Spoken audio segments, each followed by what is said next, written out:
Hello, everybody. We made it! we made it!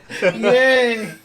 Oh my God! So Yeah, we got everyone today. Yeah. All in person. Look at this. yeah, Behold! Family. that's right. SNK family. After the big old beta weekend, and of course, we're gonna spend a lot of time gushing about that. But SNK has not put on the brakes at all. You know what? It's Thanksgiving. It's Thanksgiving.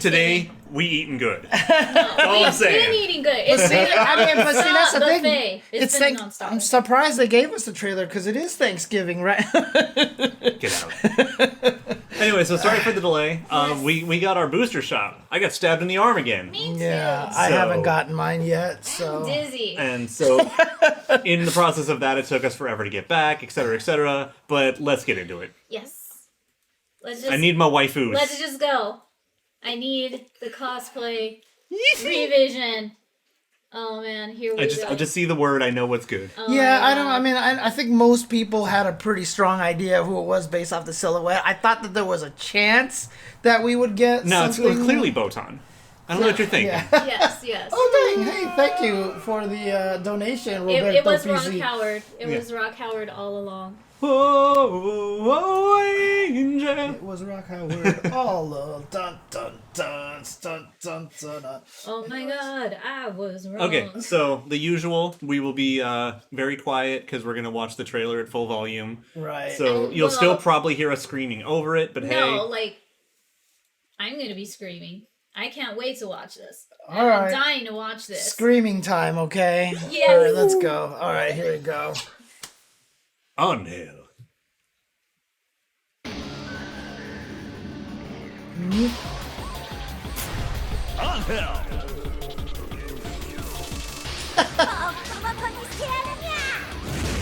What?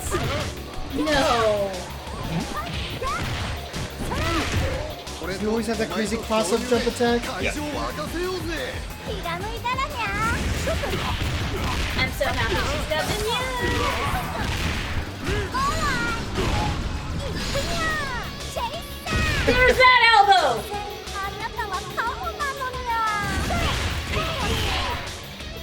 What voice actress is this? The 14th.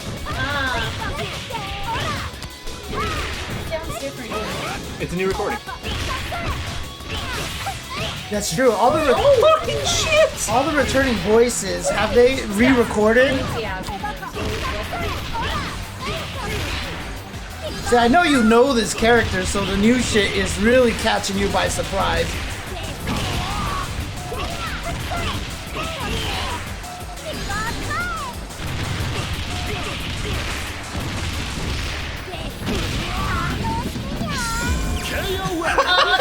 Come on! So what is with Angel and the... Because she cute little demon things, like the adorable. horns. So she's just Nyan. Oh all my over god, the she's place. fucking Oh my- adorable.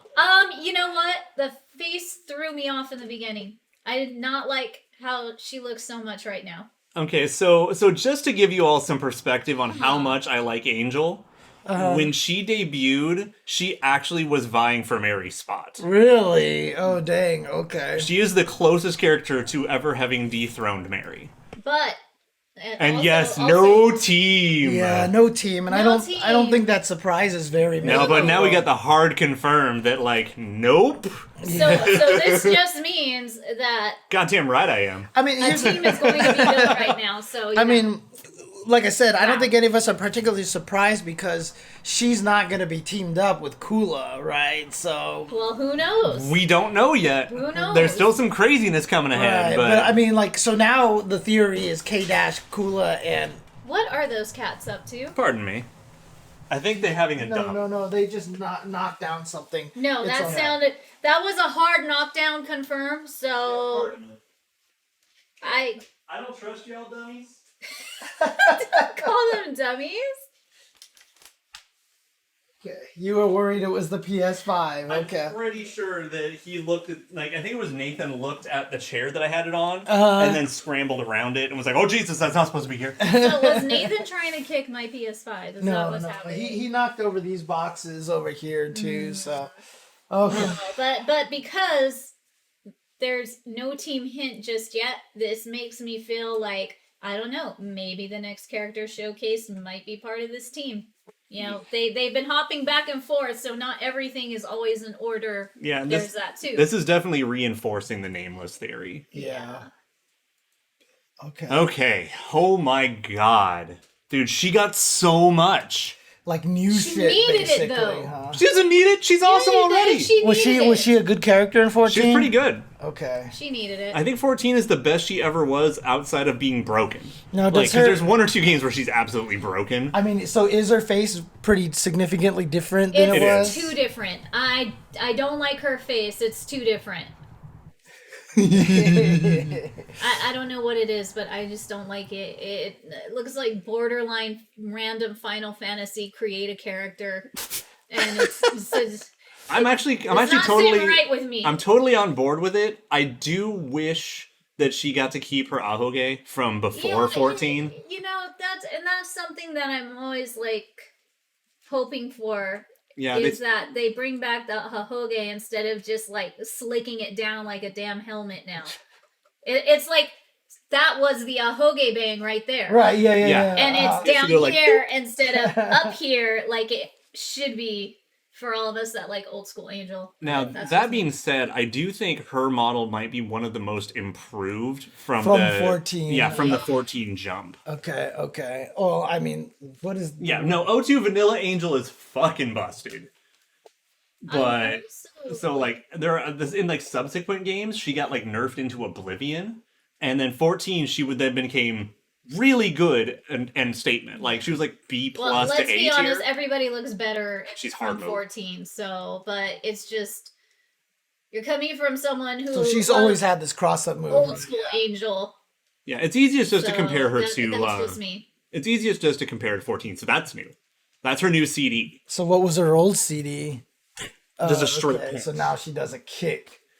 And yeah, so but see, the funny thing about this story is that Dinosaur and him are not on the team. No, and that's something I was gonna say too, but I got thrown off with other stuff watching this trailer. Right. It's just like she's probably mad because she's not part of what is it? Team Mexico, right? GAW. That or the other way around. Maybe he's like, you could have joined us, and she's like, nah. Yeah, so it could be like, we're gonna put on one, and she's like, sorry, I've got my own team. Yeah, no. Yeah, well, let's see. What does she say right here? Because I only saw it once. So in all fairness, yes, 01 Angel was broke as fuck, but it's also she was jank as fuck. Like there were like every other character had an infinite that only worked against her because nothing in her physics was programmed right. So she's like, yeah, maybe. Nah, Okay. sorry, psych. Now I'm just gonna beat up on your new team leader here. She's got some jubble physics. So that's by the way. that's a throw right there. Yeah, that's just She's got some what? jubbling physics. She's got jublies. Yeah. Jubblies, huh? Oh, I've never heard it that way. They're the I've jubblies. heard jiggle, but not jubbly. Jublies. No, she is definitely jubbly. Yeah, that's fair enough. Yeah. That Angel was kind of rushed in 01 because of the history that led to her being in it. So that's new as fuck. Okay, so I don't even know what the hell's going on there. It looks her like- raw command grab now has a follow-up or something. yeah, it looks like she's doing a rush throw. Oh yeah, so too. that's the EX running capture. It's It not looks a like threat. she even goes invisible. Has she 'Cause always it's done that? it's a teleport dash. Oh, okay. So she has gotcha. one teleport dash and then one where she does it, but it's a hit throw, the capture. Right. So the EX one does that follow-up, which I'm not sure how to feel about. And now she's got the. Well, she's always had a counter. Back to the right? counter super. That's the super. Yeah, that was a super. You didn't see the red flash. Does she get a red flash before the startup of the super, which is always? It's on connect. Oh, I see. That's Which what it counts. yeah, as. actually that actually didn't look like a normal super flash. Right. Actually, while I see Mickey in the chat, I was just curious, Mickey, what console you were playing on, because we've kind of figured out that a reason why our connection with Corey was bad was because He was on a I think vanilla he PS4. They were on a PS5. that was what Seiru said. Oh, okay. But Okay. anyways, so yeah, that actually didn't Yes. look like a normal super flash. Right. That's what I was So thinking. then that is actually super. So you know what? Maybe it is. Maybe it only super flashes when it connects here. Oh. so right, maybe it's yeah. now guaranteed to let her have the people's elbow. So that was transitioning into the people's elbow then. Yeah. Okay. Which is so great to have back. Was this missing in 14? I believe so. Like, I mean, unless someone wants to point out that I'm getting, like, Mandela affected again. Right. But she had at least the normal counter super. Yeah, speaking of Mandela effect, were all the trim on her jacket and bikini bottom gold? Oh, okay. So she did have it in 14, but it was specific. Okay. The thing is that it's still on a counter super, so whatever. So there's something into a target combo. That's a special move, the uppercut, right? Yeah. So it's a chain circle into forward 4-A. So this is on block into command throw hop. Yeah, I mean, she definitely looks like a character that I feel like that they worked a little bit more on. Was she default in 14? Yeah, she was launch roster. She was launch roster, huh? No, does she look KOF universally, they don't super flash until they connect. like does she look different, like animation wise, or is it There's a lot of improvements, subtle like ones here and there. Some of them like that, the frame timing is cleaned up a lot. right? Because she looks better than she looks better than what a lot of the other 14 characters look like. Her super in 14 was so awkward looking because it was so stiff. Right. Like she's supposed to, you know, after introducing who she is and her, you know, her favorite color and all that shit in her super, she grabs the head of whoever she's fighting and puts it into her chest and wiggles it around. But it looked so stiff. It was literally like this bottle, and it would be like it would. But you know, it was so awkward. To see this much fluidness with her is just freaking amazing. Okay, so can you back up a little bit? So yeah, because I know some of this there's was a lot of stuff. Some of this was like, what the hell is even happening? So it's more also the fact that it works much more effectively and or works mid-screen, which is really nice.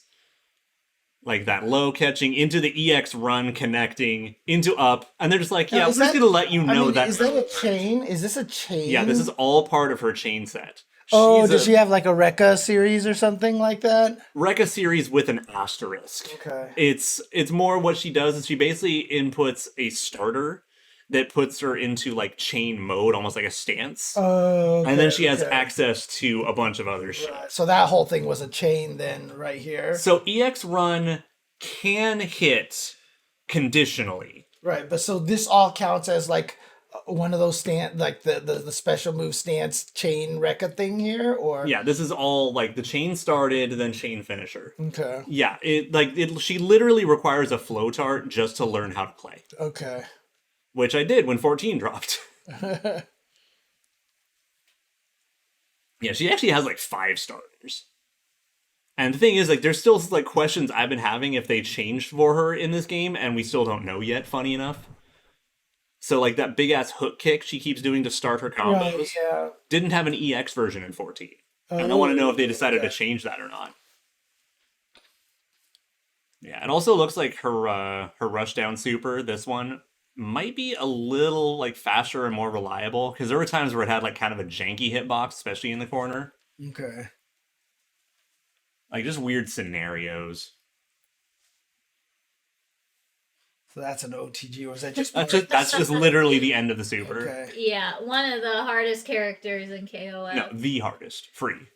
She is super complicated. She's one of those, like, 100 APM characters. Watching him try to do a combo is like a basic Angel combo. Seeing his hands flying all over the place just for that combo is nuts. I can't believe, like, he played her in KOF 14 tournaments.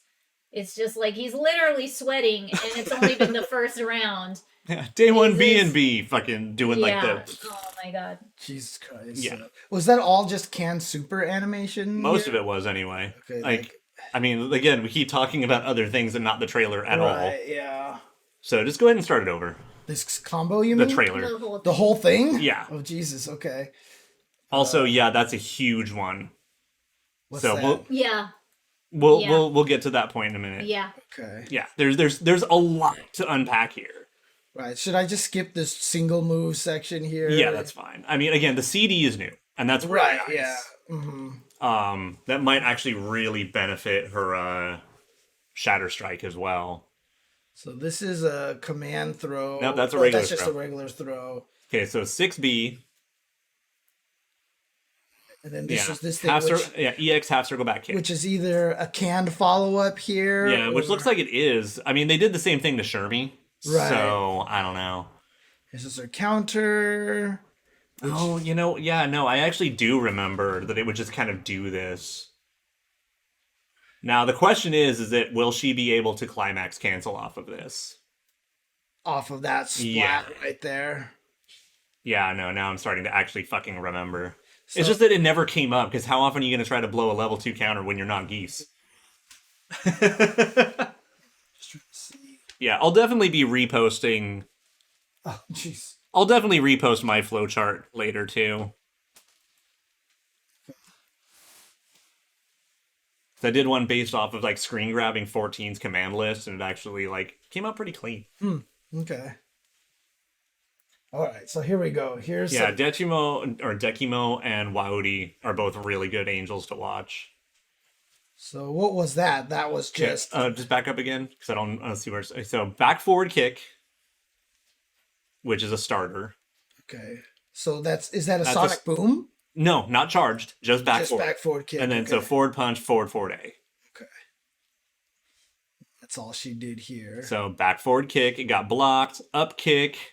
And then down to forward light punch, which is a jumping command grab. Usual suspects, except for the fact that up kick, I don't think would have hit in that scenario in 14. Which that's actually gigantic. The more I just realized that, like, wait, that up kick wouldn't have hit in 14 in that range, I don't think. So what was that sequence right there? Back up. Okay, here we go. So now it's stand D, 6B, 3D, or 3B. Anyways, and then, so it's 6 punch there. I missed one of the commands because I'm like, wait. Yeah, right. I think that's 6D, or 3D. Was that all just when it's command normal that counts as a starter. So command normals, she can chain command normals into each other? So her 6B is a normal command normal, and then 3D is a command normal that's also kind of a special. And it counts as a starter. Backdash away from the fireball. What was that? Oh. Right? Okay, yeah. Can we go back to that one real quick? Back a little more. Yeah. That's not 2B, that's Angel. See? I told you something wasn't sitting right with me. I told you. Hi, Jasmine. So this turned into a counter back? That's a dodge. It's just a plain dodge. Any of her chain moves, you can just say, wait, nope, never mind, and then dodge. Oh, geez. So, so it's not automatic, but you're canceling into the dodge. Yeah, and it's 3-way. You can do forward, back, or neutral in place, like it's Smash Brothers. And so is this a command throw starter here? Yeah.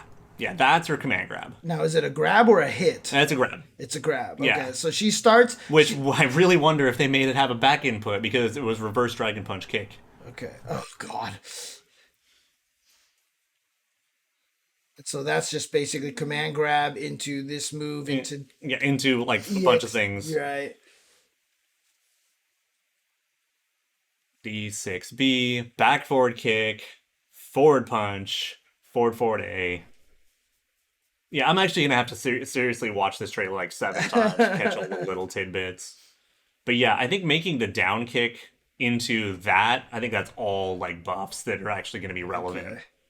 And like some of it might not be directly new, but it like the way it works, I think, is different.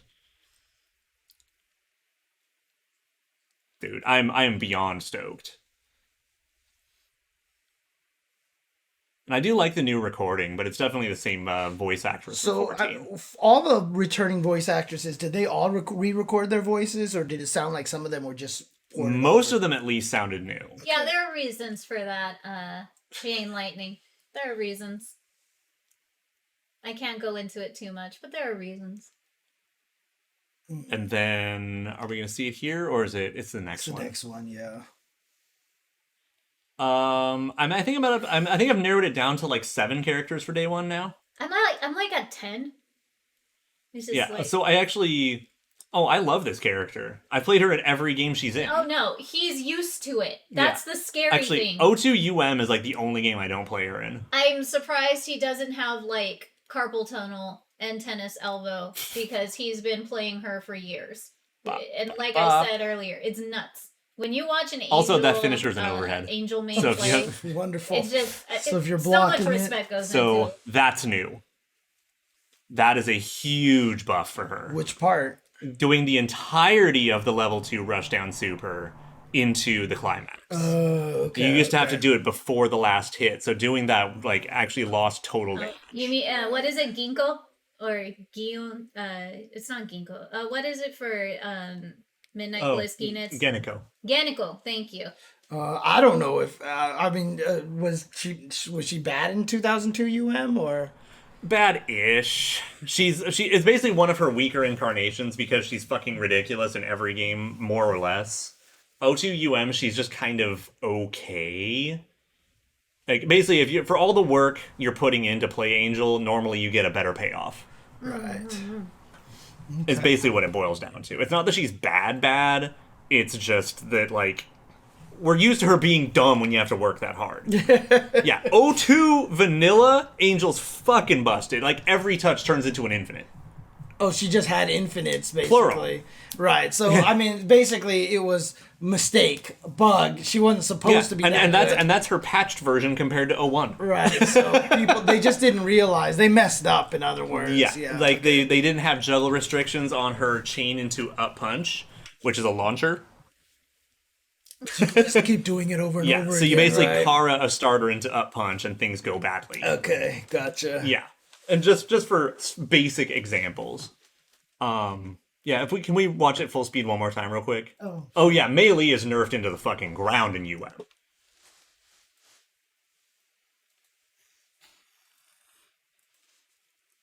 With volume again. Yeah, sure. Yeah.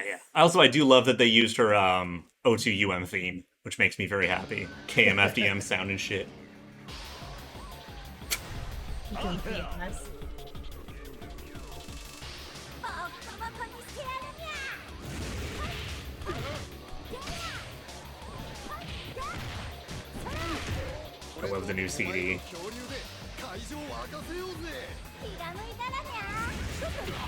Also, shoutouts to having subtitles this time. That's right. Yeah. It's still, her model, like, at least the body of her model looks so much better. Then 14. Yeah. Interesting. So, I mean, for the waifu, they took the time to improve her, Yeah. basically. Unless secretly they are working on most characters and they're all going to look a little bit better once the Yeah. game officially comes That out. whole combo is just fucking ridiculous. I definitely like that they gave her more of a built stomach than like a healthier looking stomach than the awkwardness it was in 14. I mean, she loves her tequila.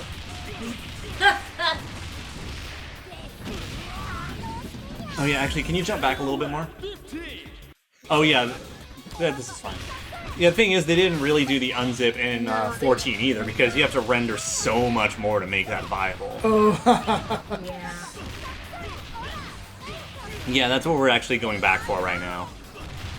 And no flawless. Yeah, that's really nice. What's that? So that super... She loves Pon Dulce like the rest of us. That super side switches right here mid-screen, but in the corner it doesn't side switch at all. Oh, interesting. Okay. Gotta Which is good to let her maintain corner. It's all those concha breads, you know. And the piggy cookies. I love me some piggy cookies. Yeah, I really like the new recording. Is that how her shoes always look? Did she always have like cowboy boots? And shit? Yeah, with like the tassels off and shit. Yeah. Yeah. Okay. I mean, in the beginning, there weren't tassels or anything. They were just like the big wide. Oh, boots. you know what? So odds are they didn't change her level 3, but they don't need to show everyone like... I wanted to see it. Yeah, that might be why, is that they're trying to basically censor the trailer to not show, I'm gonna shove your face into my titties. Yeah, but then, I mean, to be fair, they've been teasing a lot of the level 3s and stopping them They anyway. have. So. They have. They have. I do like the startup animation, though. Honestly, all I know is it's gonna look good because of how jubbly those things are. that we can see right now. Just imagine that super. Was it more imagine that jubbly super. than 14 was? Oh, again, everything was stiff. It was like Jeez. this. Okay, that's what it was. But Yeah. this, holy shit. Yeah, her chest in 14 was more like DOA 2 at age 50 rather than age 89. And in this, man, they are jubbly. What shakes more, Jello or Angel's chest? Yeah, there's the unzippies. Just trying to figure out, like, does she have the intro, like the reveal in 14? Her trailer should be in there. Her 14 trailer, I thought you already skipped it. Should... Is it? Did I? Oh, no, just, yeah. There you go. Oh, was it a whole Team Mexico trailer? Oh. Yeah. Yeah, right there. Okay, here we In go. all fairness, this is the launch version, and the game did get a visual patch. Don't forget That's that. true, that's true. But Face looks way cuter in that one, to be honest. auto combos.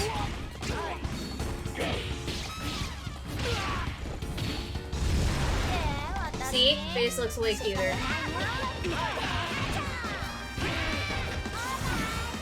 So she's Yep, still... there it is. This Team Mexico song is so great.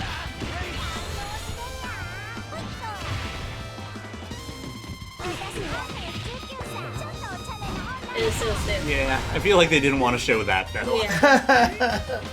But I mean, the whole startup of it is a completely different move, right? Yeah, so it who might be knows? a different thing completely. Her lips are Oh. also very different. They were Yeah. more puckered and like shaped in this Yeah. than the new one. And, And I then- think that's what threw me off because her smile is wider in 15 than the small cute anime lips in Also, 14. the eyes are shinier in 14. The eyes look more. They look a bit brighter. They look. See that's angel face. I like that face. That's one of my favorites. What did you do with it? Oh, you used the same window. No, I think I accidentally dragged it or something. Or what was? Oh, I think I did. Yeah, you're right. I did use the same window. Let's watch it again. Just wanted to see. KOF hype. Indeed. Yes, very much so. See, the face looks. Yeah, it's like a completely different face, a different mouth, different nose. Well, The it's better eyes that than are- like some of the statues and art they give her. It's like, Well, I think another problem is people are so used to fan art that they forget what the originals look like. I've had this problem so much with people. So We'll bring it back when we're done watching the trailer. Yeah. I had it there. I took it away just so we could. Oops. Yeah, that's the thing, is that she's kind of got the cat face going on, and I'm fine with that. The Nya lips. Right. So this is this angel, and then this is this angel here, right? So there's this. Yeah, she definitely has a bit more of like the cat that got the mouse expression. And I'm here for it. Yeah. I mean, the hair definitely looks better, but she used to have the little the Yeah. one- Yeah, like in the 2D game she has the stupid bangs or stupid hair. stupid. that's what what it it means. translates to. It's stupid hair. Oh, is it Yeah. really? Oh, okay. Because okay. Ella gets the ahoge all the time, and it's just friggin' adorable. But that's what it calls, and it's translated to stupid hair because it's just doing its own There thing. we go. There we go. So there's the comparison right Yeah, there. yeah. Angel's gonna angel. Okay. Yeah, and that's actually a pretty universal thing that a lot of people prefer how Whip looks in 14. But Why? why? Uh-huh. She's way fucking cuter in 14. Is she? Yeah. Remember we were talking about Whip in 15, how like her face looked too small for her head and stuff like that? But I thought that was the same problem in 14, or was it better in that one? That issue itself wasn't an issue in 14. Okay. Like basically 14, like her model had other issues, but I think basically it had a better total average. Oh yeah. That's right. She just looks so frumpy. Which is fine. Yeah. She kind of should. Yeah. And then KOF 15 whip is I don't know. She just looks dead inside. That's the problem here. So Well, it's again like her eyebrows are here. yeah, yeah. She looks like she's wearing like a wig, you know, kind of thing. So A wig over a football helmet, maybe. right, yeah. Like she normally has real like kitty length hair that she had to like bundle up and put the wig above it, you know, kind of thing like that. So James would know. He's had to see it happen. Cosplayers and that. yeah. I mean, my ex used to tell me that cosplayers would a lot of times actually like hurt their back because of how heavy the top of their head had to be from that, and like they had to like balance kind of thing. So I mean, if you have like a crazy ass wig, then yes, because I mean Felicia used to kill me Oh Jesus! back in the day because I made sure the wig, like, I don't understand why girls can't do the simple thing of just teasing and puffing up a wig. Nobody does it anymore. But my Felicia's wig stood up to this. And it had the 3-layer puffs. right, Like it was supposed to. Like I made sure it was so accurate. But hair, you know, and then that thing, I felt like a Las Vegas showgirl when I would wear that thing. Oh, with like the giant. Yeah, with like the giant, like, you The know, whole head peacock. helmet, freaking feathers. Like, it just. Yeah, and, with a whole peacock on and your wearing head. that, like, all day in the hot summer at Anime Expo in the early 2000s, I was dying. There was one time where, you know, the wig is so big and fluffy, I guess I had a pin that was sticking me at times Oh. in the top of myself because there were so many pins in it to style it, you know, Right, to get puffy, yeah, and every time you travel, you know, it would get a little messed up. So I was always like styling it and everything, and then I took it off when 1AX because my head was just freaking killing me, and when I did, the pin was still in the net. So it went through my wig caps, and Ew. I felt like this like aching on my head, and I just thought it was just from everything else. But no, the pin was stabbing me off and on throughout the day. So that's not good. yeah, hey, rookie mistake. This is like my second year of cosplaying, so rookie mistake. But oh, thank you. Yes, talk shit, get beat. I love this shirt. I really do. But I love Pop Team Epic. That's obvious. If you look at my main pinned tweet on Twitter, you'll find out why. So the question is now, I mean, we're Did you get that sent over? Yeah? James, check your Discord. No, it's not Discord. Check your Twitter. It's Twitter. Check your Twitter DM. Okay. It really is. It really, really is. And on top of that, it's just like, that's when you gotta watch in Japanese, because America just butchered it to like Kingdom Come. So... Yes, write that one down, please, Cone. Make sure not to stab yourself. Oh, are you showing this now? Yeah, we absolutely should. This is the time to do it. See if I can get to.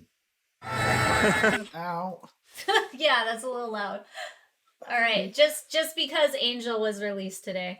Figured now is a good time to show this off. Now's a good time to go back to my first Evo ever in 2016. When I met all of SNK. Oh. I made them, yeah. It was the cutest thing. Look at Neo G over there, just like hee hee hee. I asked them all if they would pose and yell with me, so They were all in. they were all for it. So that happened. Nice. That was like my first Evo and one of the best experiences of Evo.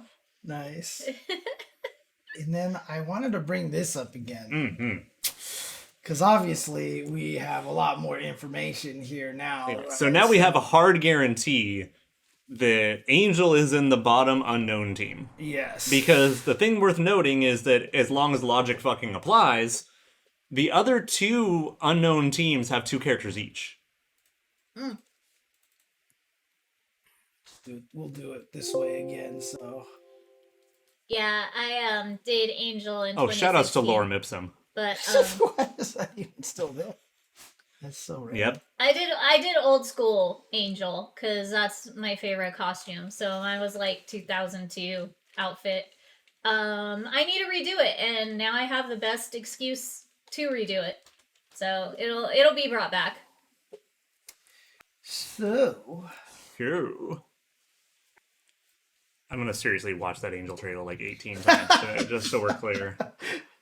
Do you want me to drive so you could watch it while we're on the way? That's a good idea. Yeah, while we're on the way to do. Ow, American Thanksgiving. speaking of getting stabbed, Ah! Jasmine.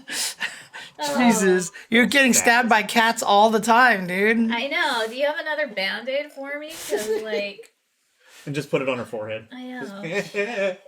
Like, Kaze's nails aren't even this sharp. How is this tiny little cat with little feet as big as, like, a nickel Dude, have the most Because the same way- evil talons? The same way safety pins are notoriously blunt, but because they're so small, they'll go through skin. dude, like, I mean, like, my friend Jason grew up with cats, right? And he had cat trees and cat scratch posts, and when he saw mine, he was like, how did your cats destroy it so badly? And I was like, did you declaw your cat? He's like, no. Oh! Whoa. What's up? Oh. Happy Fatal Fury Day. Oh, it's Damn. Fatal Fury Day. Jason's cats also peed all over their map project and stuff that we had to do. So yeah. Rude. Oh man, you know what's gonna be great is if we get a really cool like Fatal Fury Thanksgiving picture. Because 30th anniversary and it'd be Thanksgiving in You're America. asking for too much. No, it just I don't mean officially. everybody eating Even hot fan dogs. art. It'll just be everybody right. eating hot Yeah. dogs. Okay. It should be Fair everybody enough. eating hot dogs. Howdy. All right. Okay, so we know that team 100%. Right. So this is Isla. Well, Cone, all cats are assholes. You know. Isla, Dolores. It's kind of true. Cats are assholes. They're cat holes. So Dolores and Hydern for Yes. sure. Yes. Yeah, set in stone. Right. Now we're still assuming Cats are gonna cat. That's where Kukri is. My Kukri cat is here. cannot cat. That Kukri is here, right? This is the assumption here that this is where Kukri is. And then we're going to assume that Whip is probably over here, With her little brother. right? And then we're going to assume that If Geese was replaced by the turkey, I would die. Well, at least one of them's getting a pardon. Yeah. Oh man. Yeah. Ugh, So most good likely shit. Angel is down there. Because I've still got the hard cash on I love Elizabeth. that Gojo icon. Right. By the way, just gonna say. Yeah. So now the Aqua ones are going to be the theory. Yeah, so let's do this really quick. Yoink. There we go. So It's a good sound. Aqua is gonna be what? Prediction. Oh. predictions. So our predictions are right now. That's Liz. This is Liz. It is Abisu. And then The icon should just be Elizabeth from Gintama. That's actually what it should be. let's see here. And then we're going to also guess that this is Kula, right? Well, it's either Kula or Maxima. Like, and that's all that it can be. Yeah. And but here's the thing, right? We're all pretty sure they're not going to remove the waifu Kula, right? So No, she's her record is too high, too strong. Her popularity is too high, too strong. Right. So she's gonna be in it. It's just a matter of time. so some people are even saying that Kula could be with Angel, but don't they hate each other? Well, Kula hates Angel. Yeah. But if we're making a Nests team, and like if that's Nameless down there with the 2 surprises thing, then maybe like Nameless had a way to convince them, like, hey, feel bad for me, my backstory sucks. And they're both like, yeah. So I basically, mean, Nest members are still Nest members. They still have duties to fulfill and orders to take. So if they're forced on a team, they're forced on a team. so here's the crazy thing, though, right? So in other words, what we're thinking that Nameless is pretty. You're pretty sold on Nameless, right? At this I point, think that's the smartest money at this point. yeah, and 'cause- at that point, we just want him back. It's been too long. So then, basically, what we're saying here is that blue slot on K-Dash's team If it's Maxima, then Kula, Nameless, and Angel are on a team for Team Nests, essentially, right? Yes. If Kula is still with K-Dash, that means Maxima might even just be gone. And then we would have Angel, Nameless, and somebody else. Probably Sylvie. Right. Maybe Nelson, but probably Sylvie. Yeah, I'm really curious to see if they bring back Sylvie or not. Yeah, I mean, so basically, we're at a point right now where it's either... Nameless has always been the excuse to delete Redacted. Yes. Sylvie Yeah. or Maxima.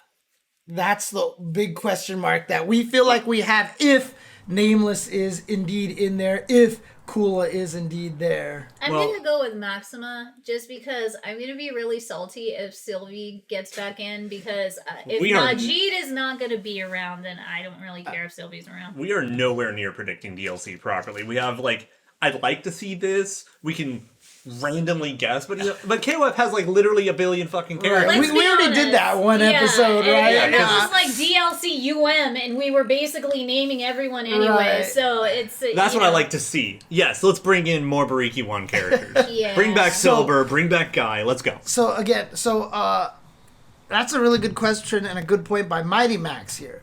Sylvie was in Heroines, right? Yes. How many of the characters from Heroines are in this game right now? Most of them, except for basically 14 newcomers besides Luong. So Najee never made it in. Yeah, Najee wasn't in Heroines, but Mian was in Heroines. Nope. Sylvie was in Heroines. Nope. Okay. Luong got to come back because Waifu status, probably. and Secret Agent and I mean We don't know what the women story over is, the right? age of 20. Wait, was Love Heart and Mui Mui in there as well in Heroines? Yep, Loveheart and Mui Mui were both in it. Gone. Yeah, so they're not coming. So in other words, the chances of characters that might not come back right now are Min and Sylvie. Yeah. Those are the only two then, Yeah. right? I mean, Miss X. Yeah. Yo, I'm on board. Miss Let X. Iori have that alt costume. I mean, as long as SNK knows we're all gonna buy it, then yeah, I forgot, it was should be. Miss X voiced by the same actor? In the male voice, yes. Yeah. Okay. No, she does- that's the best thing about it. It's just like it's So you're 100 saying Skullomania has a chance. He's not wrong.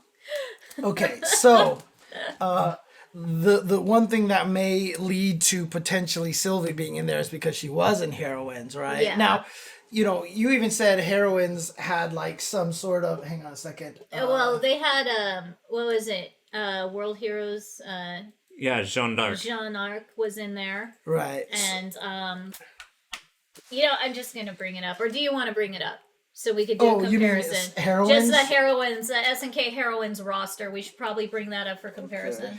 Yeah, so we'd be like, made Yeah. it. Made it, Because there's made so it. many that are Yeah, just there's- classics. Now, Yeah. didn't you also say that? But the Heroines, like, it's not canon, but they still had references to. Yes, The canon like of it. Shermie existing, primarily. Right. Yeah, and then like on top of that, in the manga, Jesus. Kukri is looking at Luong saying a schoolgirl outfit would suit her.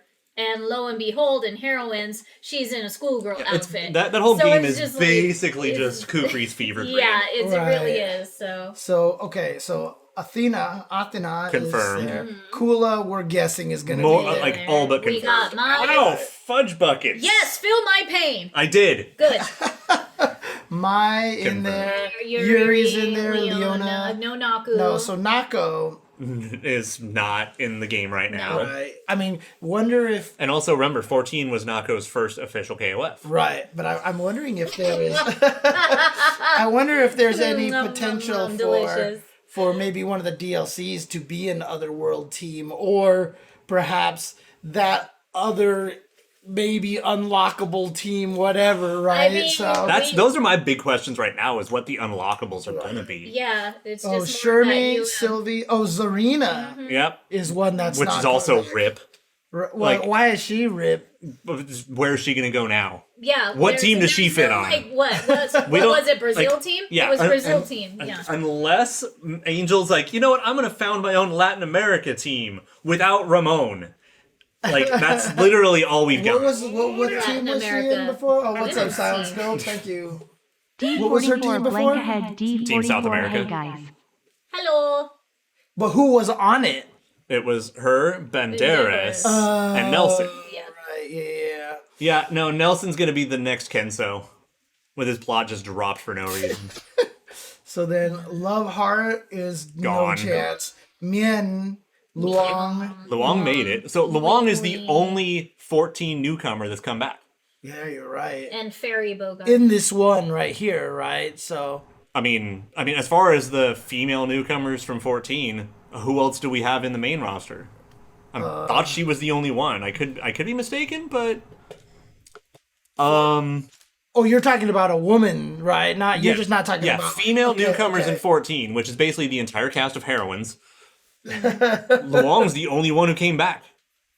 You're right. Yeah. Huh. I didn't even think about that. Yeah.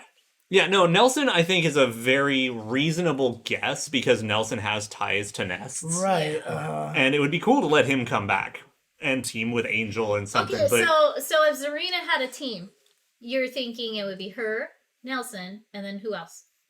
anybody but Banderas? Why? I did You not see, like it. Oh, Never cared for him. okay. Never cared The only for thing him. he had cool was like his flying knee. So then let's go back to this again over here. I just wanna go back to this over here. So, the way we were talking about this, we were saying that this is either gonna be like potentially So, Angel, Angel. Nameless, and Sylvie, but it could be Angel, Nameless, and Nelson. Yeah, either of those is viable. Okay. Yeah, But- rest in peace for Najid. And honestly, like, what if they brought in a new character for, representing Latin America? What if it was Zarina, Nelson, and insert new character here? So that could be a thing too. So yeah. Oh no, we already talked about Angel. Yeah. We watched the whole trailer. So. Yeah, we're just inferring that she's down there in that team. Yeah, basically. So, okay. So. So yeah, it literally comes down to, is Kula on K-Dash's team? And odds are, we're gonna find out in 2 weeks. Yeah. Unless they reveal Elizabeth in 2 weeks, we're gonna have our answers. Yeah, but Isla, pretty much already has her team. Yeah. So we're just talking about new teams. Yeah, team construction for teams that aren't established I yet. mean, we're still pretty sure that Elizabeth is going to be on Ash and I will be absolutely shocked if that's not Liz. right, exactly. Absolutely shocked. Especially It with the has to 14 be. ending It has implications to and be. everything. At this point in time, it has to be. And also the fact that they've dragged it out this long, Exactly that. they're too. saving up that Right. reveal. Now, who was Ash and Elizabeth's teammate before? Ash and Elizabeth have never been on a team. They've never been on a team together? Oh, okay. So they've just never been on a team. So when Elizabeth came out in KOF 11, it was with Benny and Dulon. Oh, that's right. Yeah. Because Ash was on the Pro Tag team, Yeah. right? Yep. And that was the Pro Tag team of that game. And there you go. Okay, got it. Yeah. And Ash and Oswald is such a great team. Yeah, I mean, right now though, the craziest. So okay, let's shake things up a little bit theory wise. Spitball everywhere, right? Yeah. Is there any precedent for putting Angel and Whip on the same team? Not even close. No. No, there's no reason at all. Because she's basically always been on a Nest's villain team, except for Team Mexico. Right. Okay. And so we're pretty sure Whip is going to be on K-Dash's team then. Yeah. So in other words, K-Dash is going to lose one of his classic teammates, either Kula or Maxima. Maxima. Yeah, Nissan. Yeah. No, I was The Nissan Maxima. Yeah, Maximo is the Ghouls and Ghosts 3D game. Yeah, the PS1 one. Yeah. So I thought it was PS2, wasn't it? It might have been. I don't know. I didn't play it. Yeah, it And wasn't very good. what you're seeing right now and what this chart is just things that we predicted. Yeah. Now, on the other hand, It has nothing to do with any updates currently right now. It's the predictions we have made throughout the show. Right. Sethus, applause. What? Let me see. Not Nissan Maxima, but Oni-san. Oh my god. Uh, Good one. Actually, no. Tizak's not in the game. I don't know what you're talking about. I don't think he's in the game. Yeah, we actually haven't seen that fella in years. It would really be nice to see him again one of these days. You know, bring back the Garu character. Yeah. He's not even spoken of in the manga. Yep. Actually, no, he is. He is spoken of in the manga. He is talked about. I forget. Yeah. Okay. He's discussed. Anyways, so no chance. So pretty much Whip is on K-Dash's team. Now, obviously, like K-Dash, Kula, K-Dash, Maxima, what's like K-Dash's relationship to Maxima? They're just partners. They just get it. Okay. Yeah, it's like they're the squad. Works well together.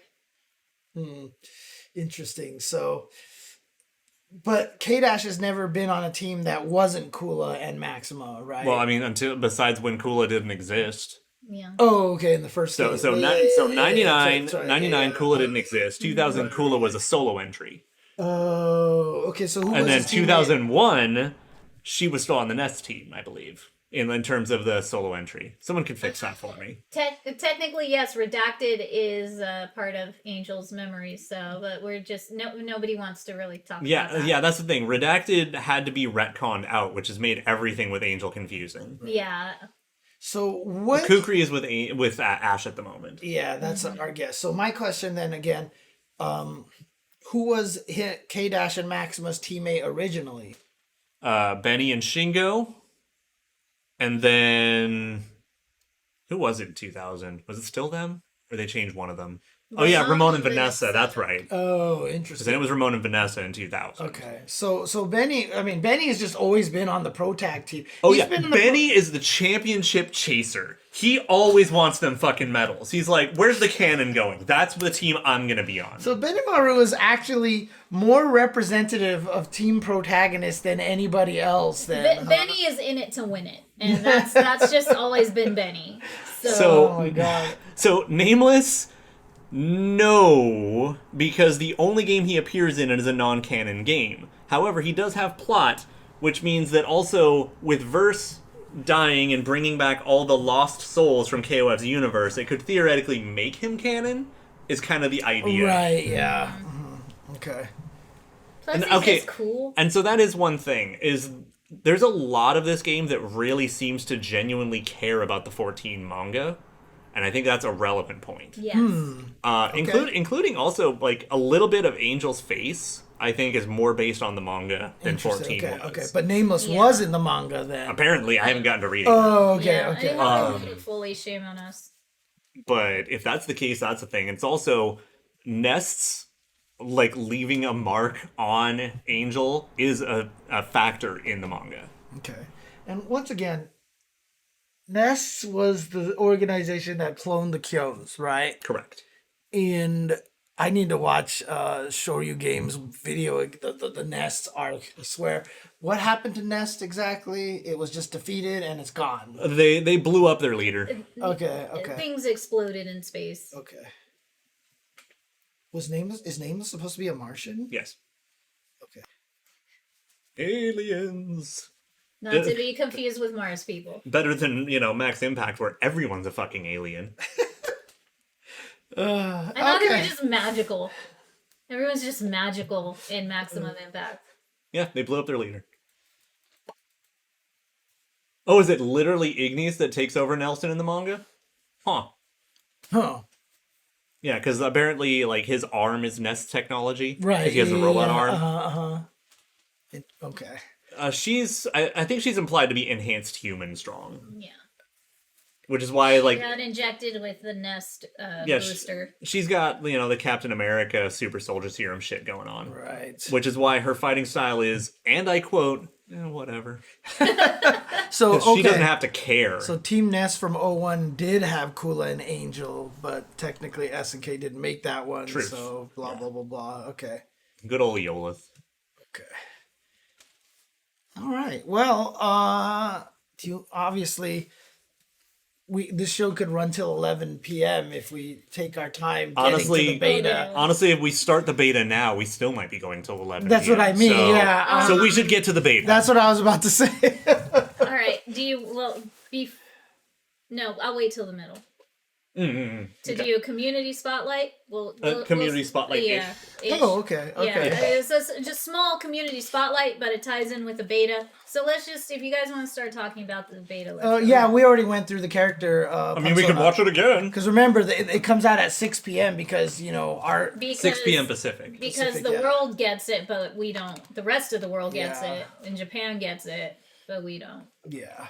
So I mean, okay, yeah. Let's talk about the beta a little bit. Let's talk about the rollback netcode to start off here, right? Okay, because I mean that's immediately where we kind of got into. Okay, what timestamp are we on now? We're from on when 7 we o'clock. It's 7:20. About an hour. So hour even. All right. Cool. Yeah. Because I want to like highlight some of this so that we can like cut out the chunks to help post and whatever. Okay. Yeah. So netcode is a thing. And obviously, so it turned out, apparently, the general consensus is that it's flawed. It's not perfect. It's not great. But a lot of it was also hardware problems, right? So the PS4 vanilla apparently didn't play well with PS4 Pro or PS5. Yeah. That was a bad combination. So that might not have been netcode problems. It might have been crossplay, especially with like if you have two different games trying to crossplay, that means that they're going to be different SKUs running at different different internal clock speeds, different everything. It's almost as bad as even trying to get like a PS4 to talk to an Xbox One. Well, no, was there actually input lag? People were saying on. So the PS5 version has an additional 2 frames compared to the PS4 version, including if you're running the PS4 version on the PS5. I wonder if that's why a lot of those cancel windows were weird. No, some of them are still really strict, apparently. There's actually been a lot of complaints out there about, like, Shermie's cancel windows being way too tight for no reason. Right, okay. Yeah, I mean, the input lag for Samurai Showdown was really bad when that beta came out. It launched at 8+. Yeah. Well, no, or the beta. Yeah. But that's when they flew the guy out to France to fix that. So yeah, but even so, like 6 at the worst version, it's not that bad. It's not. I mean, Street Fighter 5 is still at like 4, right? So 4 something or other. But obviously, we want to get that down. We want to get that fixed and everything like that. But again, this is all good. Like, one of the things, like, a lot of people are complaining about a lot of the problems, the net code, et cetera. Again, keep in mind that this is beta. Yeah. And so it's fine. This is the whole reason why there was a beta test. Yeah, no, I still can't believe that I saw someone on Twitter saying, so we agree that this is, fucking garbage and even Melty was better or something like that. Like, Melty fucking launched without a beta. Right, And this is... Yeah. Come on. And look at how many issues, like, Strive had. That they had to have 3 betas. Yeah. All right? For what people are complaining about with KOF 15 is nothing compared to other betas that had worse issues in the past. Not only that, I mean, this ran way smoother than a lot of people expected, including us. Like, what was it that you were saying ran so smooth about this one? It's just the server never went down. The server, we were never not allowed to play. Yes. Right, the server was always up, and a lot of the other betas, it's always like, we're going to shut down the beta, shut down the server to see if we could fix something, etc. Or we had too many people and we crashed the server. Yeah, the servers crashed. How many times did we crash Guilty Gear servers? Yep. I mean, I don't think any of us actually crashed it. I think it just fell apart because it just didn't Same work. difference. Now, here's the thing, right? Like, again, yeah, it's not perfect, right? Exactly. We have issues. The rollback, I felt, was on par to where, like, Street Fighter 5 rollback is, right? But here's the thing. To be honest, I still had a better experience with KOF than I did Street Fighter. Yeah, okay. Way less glitchy. It's the time that I saw, like, when you did have, like, the 7 frames rollback and stuff like that. I mean, it feels like I had, like, higher highs and lower lows kind of thing. That's, like, my experience, honestly, has been mostly positive with Street Fighter 5 netcode. Honestly, it's been mostly positive. It's just that when it's bad, it's freaking awful, right? Yeah. But I kind of felt the same way watching you play some of those 7 frame ones where it was just like, and I played one of them where I got the exact same feeling. Like I just couldn't trust anti-airing anything anymore because everything would teleport. Well, it's also worth noting that you have really good internet here, and not everyone does. Right. And so if I feel like Street Fighter V is also ultra noticeable if you don't have like pinnacle internet. Because where I lived before I was here, it was pretty good internet. Street Fighter V was fucking unplayable. Right. So I mean, again, even with the internet that I had, like even in season 1, it was worse than it is now, right? I mean, Street Fighter V is definitely better now. But point being is that, yeah, for sure, it's not the netcode wasn't perfect on this, right? Yeah. And obviously, we all want it to be at Strive levels. But the main point is that we're happy that this is the beta and that we have a chance. Yeah. And because obviously the biggest problem that happened during the beta was that PS4 players couldn't play without PS Plus. Yeah. So that's a whole second topic. Yeah. But you want to get into that right now? well, We're gonna finish the rollback conversation, Okay. then I'm gonna take over that yeah. one. All right. Before that, I mean, the whole point is that with that, I'm really hoping SNK is like, you know what? Sorry, guys. Let's do a second beta so more people have a chance. We'll fix that problem. And then we'll also have a chance to see if we can That's, improve our Sultan net. Code. Yeah, because you can have like say we do run it like the 17th next month or something. Mm-hmm. Then that means they have a month to improve bits of the netcode, bits of the infrastructure, and see where that beta takes us, and see how much closer we get to A+. Yep. Right. that we can get. Exactly. And tweak the lobby a little bit, which we'll get into after you get into what you want to get into.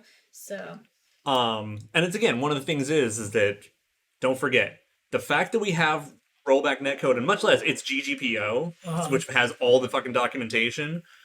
That means that it can be improved and can be fixed. Right. And that's the other important thing is that they're not going to be weirdly stubborn about not fixing it like Street Fighter is for some reason that they just refuse to fix it the right way. So I just don't know what the hell's going on there. yeah, but they've learned, they understand, They're listening. they're listening. So all of this wouldn't have happened if they weren't. Yeah. So this you is guys, a lot of people really just don't know what patience is, and I would Just calm speak to down. it because again, like even Sultan Cobra said, like we've been saying on Twitter, it's a beta. Yeah. No, the thing is, honestly, You didn't buy it. You didn't pre-order it. It's a damn beta. Just give it time. The reason is that so they could see all your feedback, whether it's positive or negative. That way they fix it. But if you kind of tell them in a less negative way, we're going to get faster results.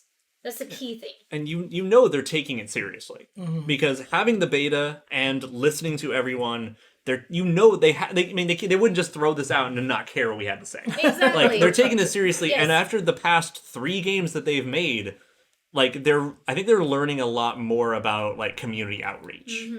Because 14 was just like, hey, here's a local loc test at this venue. Have fun. Okay, bye. If they weren't, you know that they are listening when they're actually asking you to use certain hashtags when you're tweeting about, feedback for the game. Right. So. Yeah. And again, I mean, I think we are in a good position right now.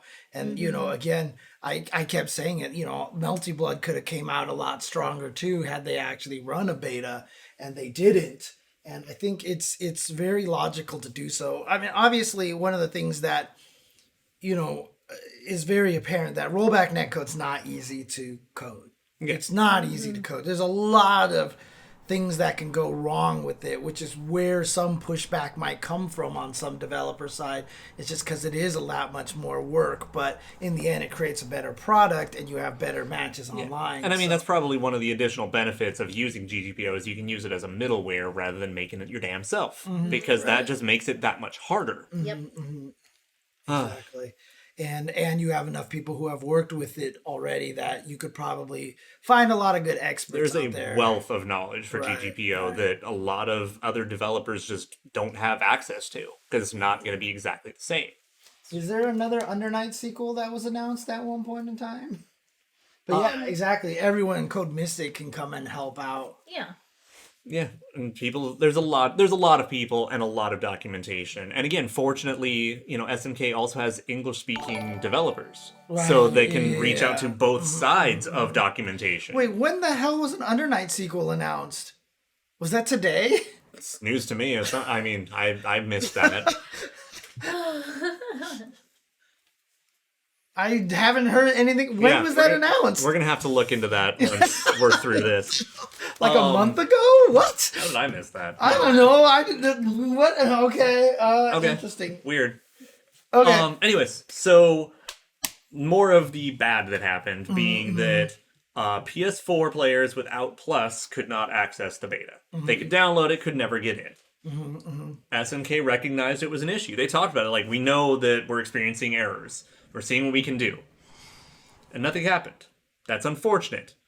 But I'd like to point out that there is a very, very good chance that that's not SNK's fault.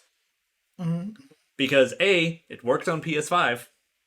And B, if it's Sony's fault, you think anybody's allowed to say shit? If it was SNK's fault, you know damn well they would have owned it. Right. Because they've been definitely so owned up to- transparent lately. Yep. They would have been, owned up to it. they would have been like, hey, we're having problems getting this input, you know, some weird stuff's happening, we're sorry, we're looking into it, etc. But it was, that's a problem. We'll see. And then crickets. I'm pretty sure that was on Sony's side and there was nothing they could do about it. So, God willing, you know, we get the second beta, then it'll have that issue mitigated. But I'd also like to point out, just a little bit here, personal thing. If you have a PlayStation 4, and you're not willing to either pay for Plus or even invest in the 2 weeks of free Plus, and then you're gonna call SNK a bunch of names I choose not to repeat on a podcast because you can't access a free game, that's on you. Yeah, I mean, I saw a lot of people really, really upset and angry about that. and Like, Yeah, violently so. exactly. Like, you can be upset, but, you know, like, there are so many promotions out there to have, you know, 2 free weeks, or, you know, just fucking walk to Just, Target, get a gift card. Even Amazon has like a special damn deal. Like It's not- you could have gotten a coupon from anything. You could have done a free trial from anywhere. I literally would have Seriously. paid $15 for that demo. I don't understand the question here, but you're gonna literally call SNK developers names And harass them constantly the whole freaking weekend. because you felt like you were entitled to more free shit that you suddenly didn't have access to, and they're the bad guys. It's rough when you see everybody else having fun. And you know what? Do something about it. Right. The time you spent bitching online, you could have fixed it and been playing. Right, yeah. Again, like, there are 2-week free demos of PS Plus. There are people in those threads replying and say, that's what I did. They straight were sending links. Like, it's just, come on, you guys. It's $15 right now, right? Or it I was don't- around that price. Whatever. That's the same as a damn fast food freaking combo meal. These Alright? days. Yeah. Alright? Like, In Santa you Monica. could have skipped a damn meal, you know, and been well fed. Sit down with a box of cereal. No big deal. Exactly. Yeah, so something definitely went wrong. But acting like SNK is a bunch of shitbags because you weren't allowed to like, again, choose your fucking words at the very least. You'd be Right. like, this was unfortunate. Not you, and then fucking a bunch of asterisks because it's bleeped out. Like, Right. holy crap. I mean, Why? Do you think they're doing it just to spite you? Like, It's not a personal attack. like the devs are like, ha ha ha ha, no. Dude, the devs are probably no. more mad than you They're are. freaking out more than anybody else. Jesus, they're human beings, you guys. They have families, they have kids, they're good people. They're not here just to spite you. oh, Yeah, man. and like, it's literally, do you think they're going out of their way to lie to you and screw with you? No, they're probably way more upset and concerned that it didn't work than you are. Look, Right. I'm Don't broke. call them names over it. I'm broke AF, and if we do have another beta, I am just going to make people shut the fuck up and just send them $15 and be like, go buy your PS Plus. Just shut up. no, Just and go buy I'm it. going to again- complain about it. So please don't send me James. $15. But yeah, that's the thing, is that it was supposed to be free. It didn't work out. That sucks. See, Shingo, you have a good homie. They let you borrow. Good shit. See? If you got homies, You can borrow from your homies too. You And know? again, It's just like the most important thing about this is that, I mean, also, this is not limited even just to SNK Of and this course person's situation, right? It's just this is the one right now that we're talking This is the one, Yeah. this happens all the All the fucking time damn with time, every with one every of these single game. betas. Yes. Like when the Guilty Gear one, when people couldn't log on, the reason why they extended it was because nobody could play it and they were mad. But again, people were getting mad for the same reason. Violently right? angry. Yeah, exactly. Like you kiss your mother with that mouth? Like, Yeah. get the... Dude! For a free beta that the whole point is designed to find bugs. What if the game released and had this weird problem that you couldn't even play locally? yeah, without how pissed having would you abuse be then? Right? Exactly. And now we're not going to have that problem. No, So. so that's Right. that's the other And so thing. there are issues like that, right? Yes. PS Plus is expensive in other countries. Yes, and they're it not is. going to have that kind of access to it, right? So, Yeah. No, and again, like, not everyone is going to have the same experience. Right. But it's obvious. My point is that, like, SNK did not mean for that to happen. They are at least as upset as anyone else is because they offered this. They wanted this to happen, and it didn't pan out. That sucks. So to kind of like answer your question, I think if PlayStation would have fessed up that they couldn't fix the PS Plus issue, you know, then that would probably lead into what we were saying already with having another beta, you know, next month. And that way the people who got screwed and couldn't play it this past weekend can play it no matter what. And the thing is, like, which is a win-win for everybody. Which is pretty much a win-win for everybody. So yes. the thing is also, like, that's baffling because I'm under the impression that even betas and online demos have to pass the submission process, like any game for a first-party console. Yeah. How did that pass submission when it was supposed to be that way? Especially if Sony has a requirement that betas are supposed to be free. How did that even get through? So, you know, hopefully, you know, maybe they'll at least make it easier to get the second beta out because there's already a submission on the thing. It'll be like a title update. Yeah. Yeah, so, I mean, again, like... Howdy, sir. It was What probably... is up, good sir? It probably, for sure, was a situation where they couldn't directly do anything about it because that PS Plus requirement is not something that's going to happen on their servers, right? That's going to be something Because that's you're going to be happening testing locally. right? And that's good. Well, I just sandbox mean that they can't fix it on their servers. Not even just that they're only testing on the servers, but once that problem happens, they probably don't have that kind of control. That's probably just access to an API, and it just goes through the you have to make the call to PlayStation and go, hey, we're making a call, please let us go, and they for some reason couldn't. So, I mean, again, I saw a lot of people really, really mad because they weren't saying anything. As Damon said, usually PS Plus mix-ups are marketing related and not as much dev related. Right. I believe it. Yeah. I believe it. Which also goes to show you that trying to scream at, like, Oda is not going to do you any favors. No. Right. But, I mean, again, I mean, what I was trying to say was that, shit, I completely forgot what I was trying to say. The people who couldn't play that were... You were saying it's yeah. a server issue, a Like- locally thing. Well, so They- people... Yeah, because the game isn't going to be running on directly on SNK servers necessarily, it could be running through Right. Sony servers, they cannot fix it offhand. Oh, that's right. What I was trying to say is a lot of people were really, really upset because they felt like SNK was too quiet on the issue, right? Now, I mean, one of the things they could have said is that we're looking into it, but it's not directly under our control. Again, the moment they say that means that they're throwing Sony under the bus. Yeah, and you can't throw your first party under the bus. Well, I mean, I don't know if that's throwing Sony under the bus as much as just kind of like, I mean, that's... It's enough. Yeah. And it's going to be taken highly that way. Yeah. So you I mean, can't... like, we're the public. We are part of the buying public. We're never going to know for sure. Right. But as someone who has worked in the game industry, I've seen weird shit. I've seen weirder shit. Yeah. So there's a good chance, at least, that this was not at least directly SNK's fault. Yeah, no, I'm almost positive it's not. Just judging from how it all worked. Exactly. You know, yeah, Exactly. Yeah, has a pretty good relationship with third parties, but they wouldn't want to actively take the blame for anything. 100%. Yeah. Okay, so After that, more of the not good. Yes, and Geenets. Oh man, nobody likes those lobbies. Nobody likes those. I barely got to mention I barely got to mess with them, but it was similar to what they tried to do with Samurai Showdown, right? Which nobody liked. Right. I don't. The auto cutoff was my biggest issue, but I appreciate a lobby that looks better like that instead of the Strive lobby. Yeah, no, visually it looks nice. Yes. Visually it is nice. I think the UI is fine. The UX is the problem. Yes. I'm still gonna stick up for Strive lobbies. Damn it, I still like Strive lobbies. Okay. Yeah, but so here's the thing. That's fine, James. That's I actually like the Strive lobbies. And you're allowed. Even Damon's going, James, please. So here's my thing, though, is that I'm going to be snarky about this a little bit.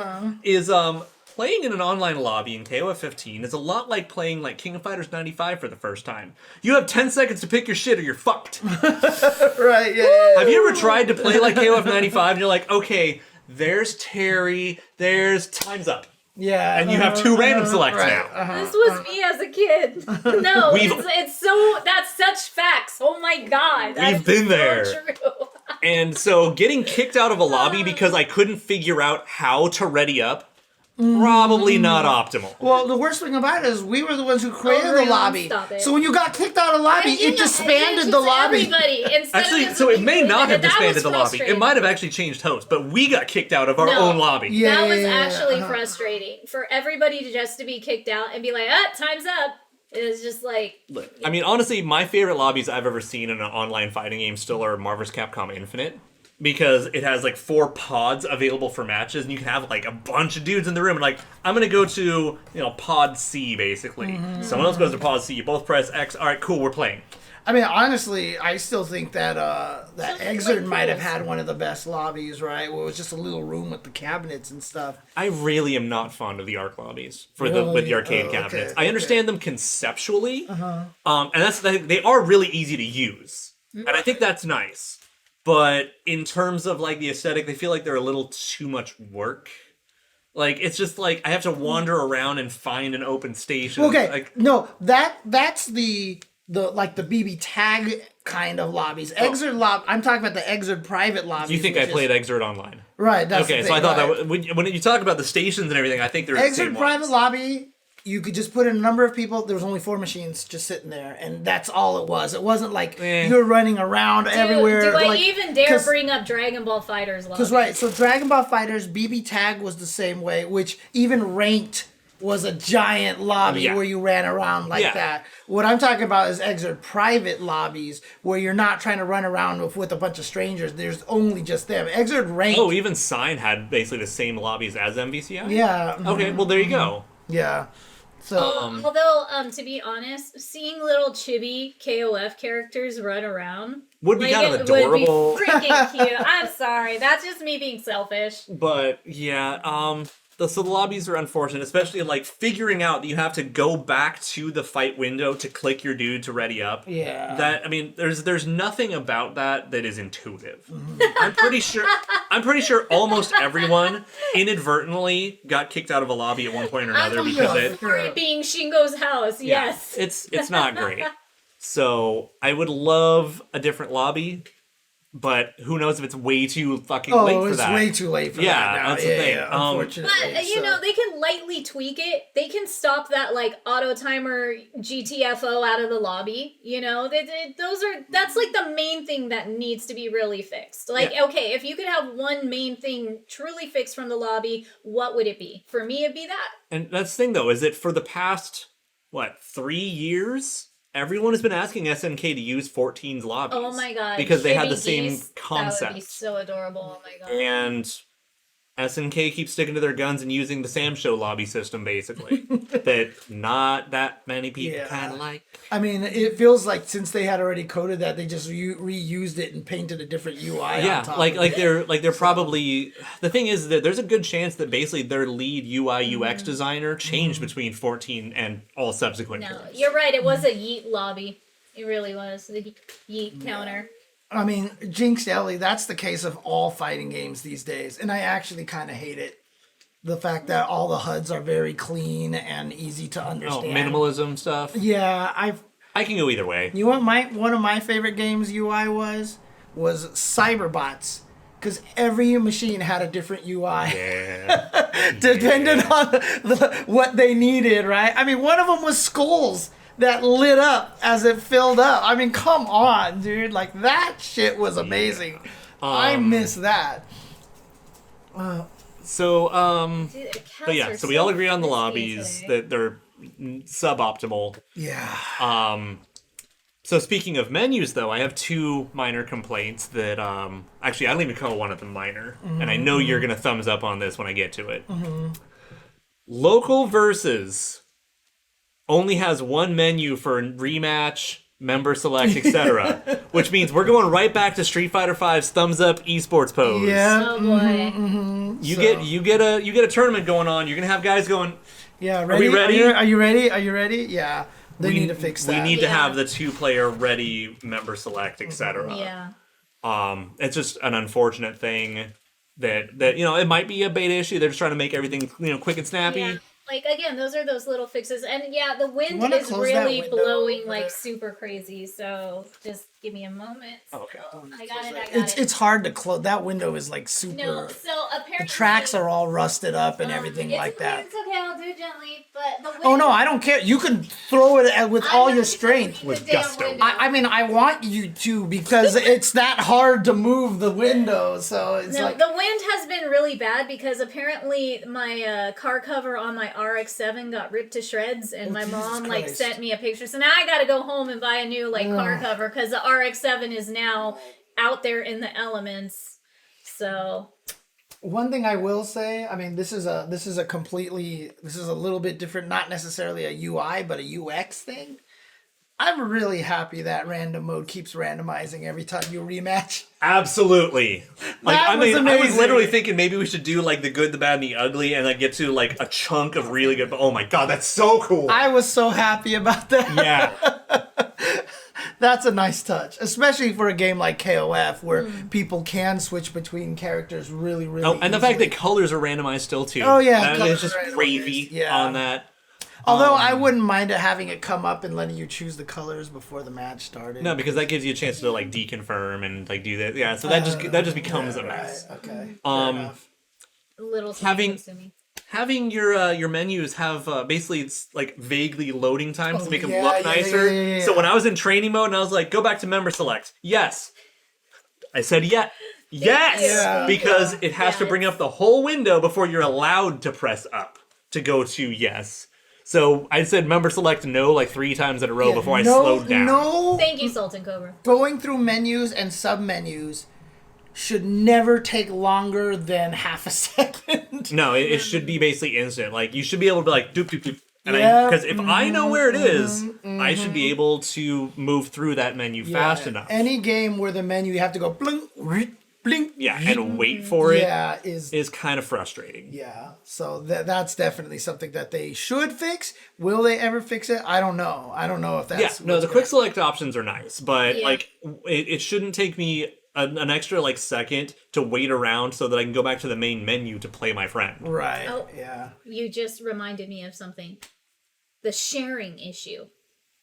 Oh yeah, that The one's weird. Okay. Which that one I think would is actually really going to bother me a I lot. think that one's going to be part of submission requirements when the game launches, unless the PS5 has different fucking requirements.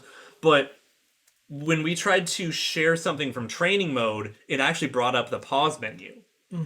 And that made it really awkward if you actually wanted to try to take screenshots or video, because now It pausing made is it- on the screen. It made it so awkward, and it took forever, and it just makes sharing twice as hard to do. So that's not good. That's not good. It needs to be fixed. You gotta get it out of trying to pause and do its own thing. It's like 2 things we're trying to do completely separate commands, and it just kind of messed that all up. Yeah, no, I agree. It definitely It seems like it's a does. beta thing, because I don't feel like that would even pass submission Right. No. Yeah, initially. Because like No. if you press the home button and it goes to pause, that's fine. But pressing the share button and it pauses, that's Which not a one good was one. team mode?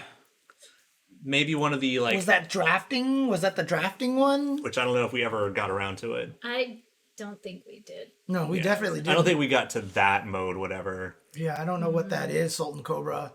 I mean, look. The 6-player mode. Yeah, we did. Yeah, we didn't. We didn't do that. Oh, interesting. So what you can? Is it online? Was it online team mode basically? I think it's available online, but it might have Now also I'm been... mad we didn't try that out. Damn it. So Okay. Hopefully next beta. If there's... Yeah, the 3 is. Okay, okay. Okay, that's interesting. neat. That sounds fun. Damn it. Okay. Well, we'll try it at some point. Yeah.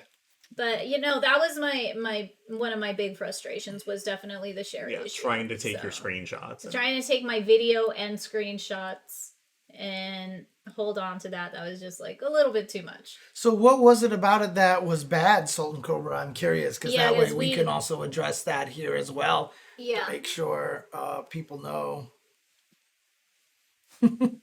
I got tired of doing that, and I know why you're saying that. I have no memory left on my phone. Basically, it sounds like it maybe wasn't doing like the Pokemon style like KOF normally is. Instead, it's like the first pair fights, the second pair fights, or something. Okay. Yeah. So that's what you wanted then, basically. Okay. I mean, I get why they wouldn't want to do that because that just means one person could carry the entire team. Like, you could have 2 shitty people and then one good person win all 3 of them. But that also might be good because then one person can carry everybody else. Exactly. The first match doesn't stay. So first pair fights, second pair fights, third pair fights, and then the winning record is the winning team. Okay. That sounds kind of obnoxious. We did say that there should be also an option to maybe in the settings for normal and hardcore setting. So that was definitely the next thing I was going to get to. Yeah, so basically if frame you choose, advantage full detail. Right, if you choose hardcore display, the frame advantage shows up as numbers and the ping shows up as numbers instead. But that's an option that you actually have to change in the menu, right? What was Sultan Cobra? What's the weird rule? I'm curious to know whenever you can. If the first team wins 2 first fights and the other team wins the last, there's a bonus round where the last guy plays the first 2. That doesn't make any sense. Like it's a comeback mechanic. So this is It's a comeback mechanic. okay. Because after the first team wins 2 fights, then the last team doesn't matter who should win. Yeah, so but they should play it out. So if the third guy holds it down, then he gets to rematch the first 2 guys and see if he can bring it back. But so now the question is The rebuttal. if So the it's first running it person, back. if team 1 wins the first game and team 2 wins the second game, and then team 1 wins the third game, It's they over. win. Yeah, it should be over. But they don't do it that way if it's 1-1, 1-2-1 like that. Yeah. It's weird. Okay. But yeah, so things that should be an option for kind of hardcore players should be the frame advantage, should be the actual ping, and auto combos. There are a lot of players who dislike the auto combo system, the rush combos, so much that they just want to turn them off. Yeah, I mean, it's still better than the way it worked in Melty Blood, because Melty Blood was any button led to that combo.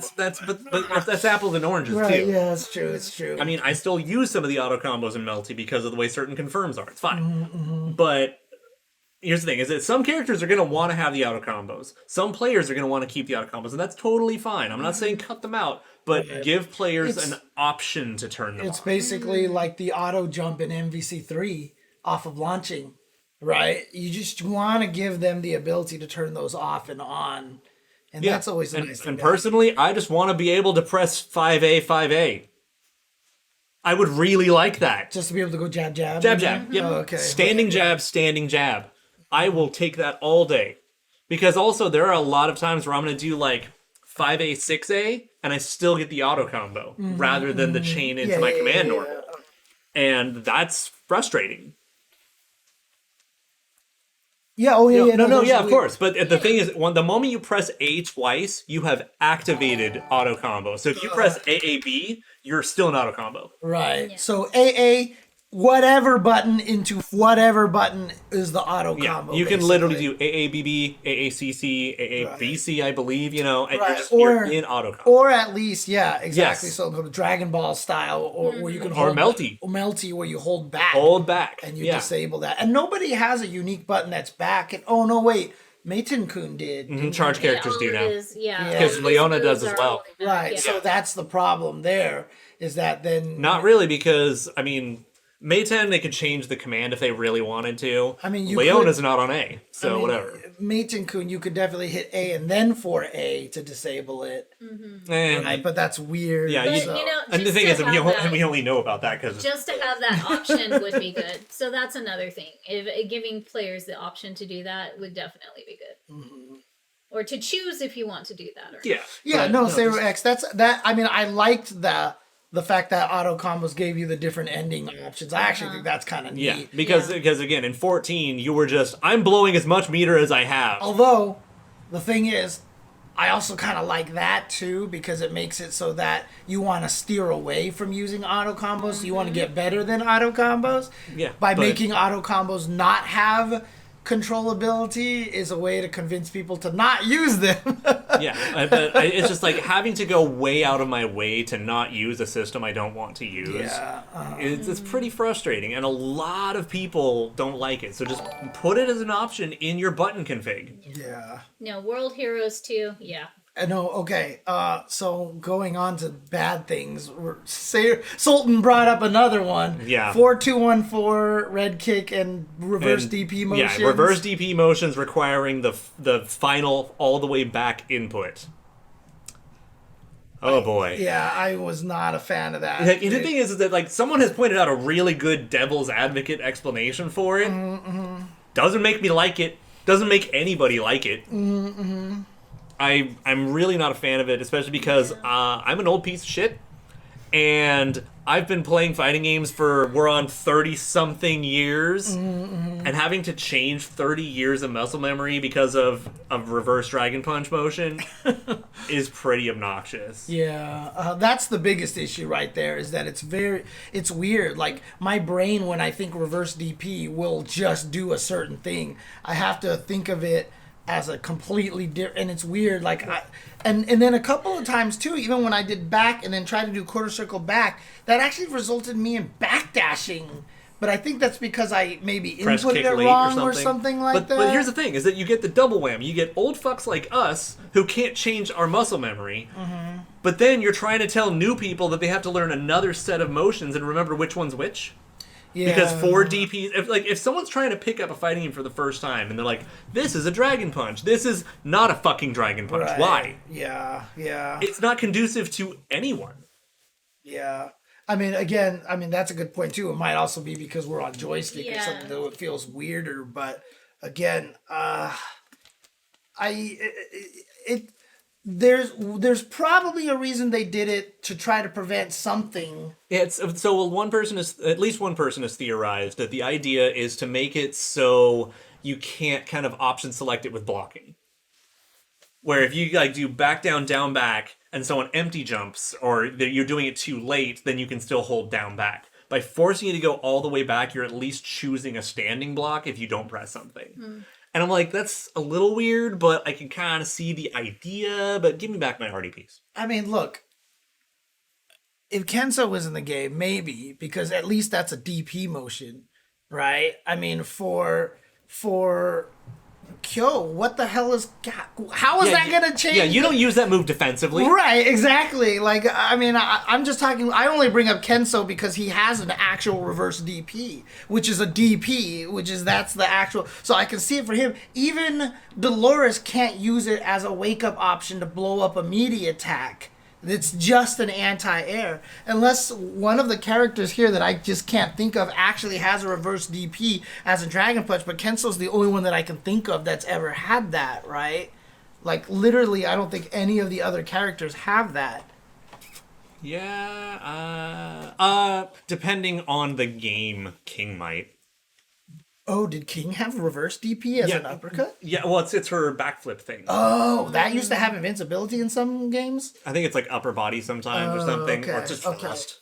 Yeah, but like, let's say they do eventually put Kenso in the game. If his DP actually turns out to be back 214, like 4214, I'm gonna be so sad.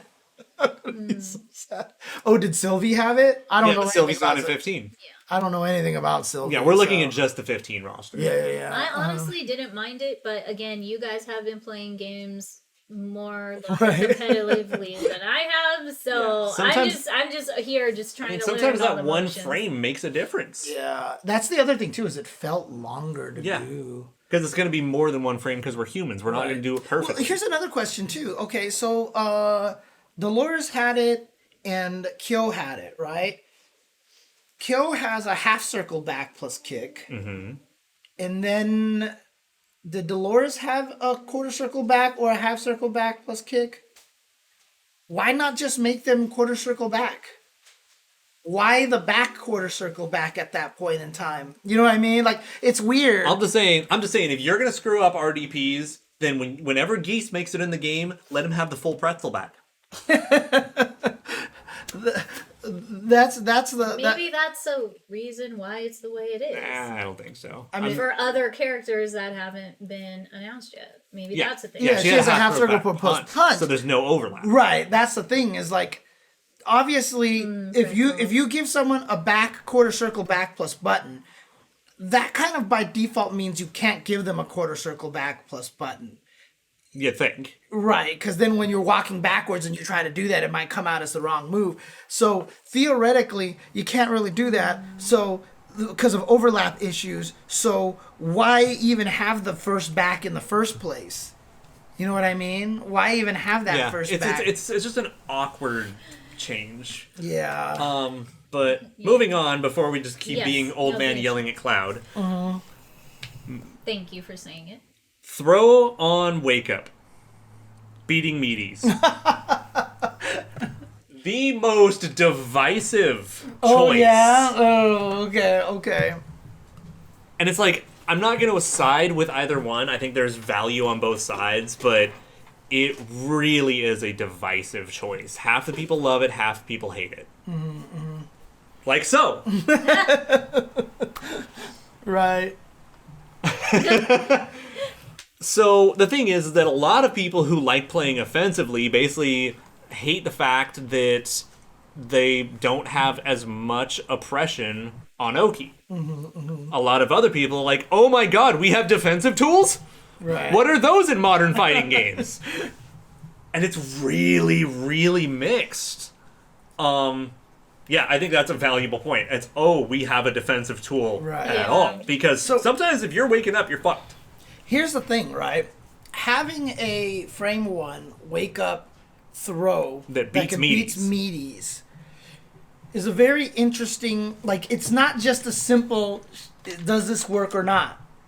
It has to be addressed from a very strong scientific balance situation. Because here's the thing, in games where the throw input is direction and multiple buttons so that they can program a throw with, it's fine, I think. I think it's absolutely fine because then you can shimmy people. Walk up to them, walk back, and watch them get up, whip. But the problem is that if you try to shimmy a lot of characters in this game, they're going to wake up with close C or close D, which is one of their fastest buttons ever. I mean, unless you get them really baited and it's just like out of sweep range or something. Right. But still, you're probably going to have to block that attack as well. Not necessarily, because you can stand just outside of the throw range and Right, then yeah, stuff yeah, it yeah. with a meat. Right, exactly. But you can't do full point blank rushdown. Right. So I don't think it's a little tricky for that reason, right? So if you think someone's gonna wake up and throw, how do you punish it, right?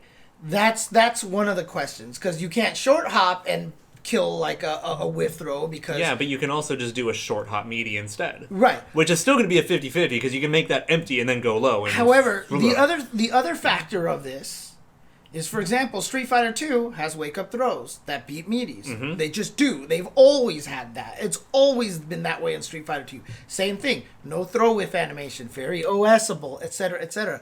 Except it was a one frame window. So a lot of the times you were like, go ahead, do your best. Try. Because meaty crouch light kick will kill any attempt to do a wake up throw if your timing is off at all. I don't know what the window was in this game. If the window turns out to be 3 frames, it's too good. If the window turns out to be 1 frame, I say let it rock. It's certainly not. Because it definitely, But the thing is that, again, you have the mobility tools to offset it. Like, you have all the short hops, so you can tell someone to shut the fuck up. Right. So, again, I'm not picking a side on it, but it definitely needs to be talked about. And maybe addressed in some way. And that's my whole point, right? Like, because here's the thing. If it's a 3-frame window, and you can wake up throw 3-frame window. One is that now people are going to be able to blink heavy and both heavy buttons potentially. Actually, that might come out as a shatter. It will because if they're 1 frame apart, multi buttons count as simultaneous. So that you wouldn't be able to do that. Okay, but regardless, if let's say wake up throws are easy enough to time to always win, the ability to bait that and beat that is going to be super annoying. See Street Fighter 4. Where crouch checking was too powerful. Yeah. Well, I mean, I think that's part of the thing about this game, though, is they really wanted to return more to neutral and less to I'm going the fuck in. Because that was 14's biggest problem, is everyone was going the fuck in. And you look at, like, Vanilla Marvel 3 to Ultimate Marvel 3, it's the same idea. So, yeah, it's interesting. Like, I need to know what the science behind it is before I can even make an opinion about it. But I feel like that there's a lot of things to analyze to decide. Like I said, also, okay, we'll talk about the backdashes in a little bit because I think it's more of a lateral shift. Right, because if we decide if the wake up throws turn out to be 1 frames, like I said, do it. Go. I'm all in. Yeah. Because in Super Turbo, when you got reversaled on your wake up, you typically like good shit. Nobody gets mad about getting that shit hit by. sucks. Fair enough. Right, and you had the piano and the people who can do it consistently. You're like, he's good. Yeah. You know what I mean? Like that's the kind of thing, right? And in this one, you can't even piano because you have to only hit 1 button. If it's 1 frame, let it rock. Is how I feel about it. But again, it's definitely not. Right, and so we need to figure out the science behind it. What is. Okay. So, backdashes. I'm gonna wait on backdash because I want to address the second biggest divisive. Oh, okay. You can't run and block immediately. And 14 was like that on launch, and then they patched it out, so now you can run an instant block. And we're back to run. You have a few frames before you're allowed to block. You can do anything else. You can jump, you can punch, you can DP, whatever, but you cannot instantly block. What was it like in super old KOF games? I don't remember offhand. I'm going to be honest. For anybody who's been playing KOF games forever, what was it like in 98? What was it like in 2002? I think you can. Yeah, that's why I think you can block immediately, and it was a weird change, but yeah. Actually, if Buttons is in here, he would probably also know which ones that like might still have the block immediately. Yeah. I mean, most people saying that you can block immediately.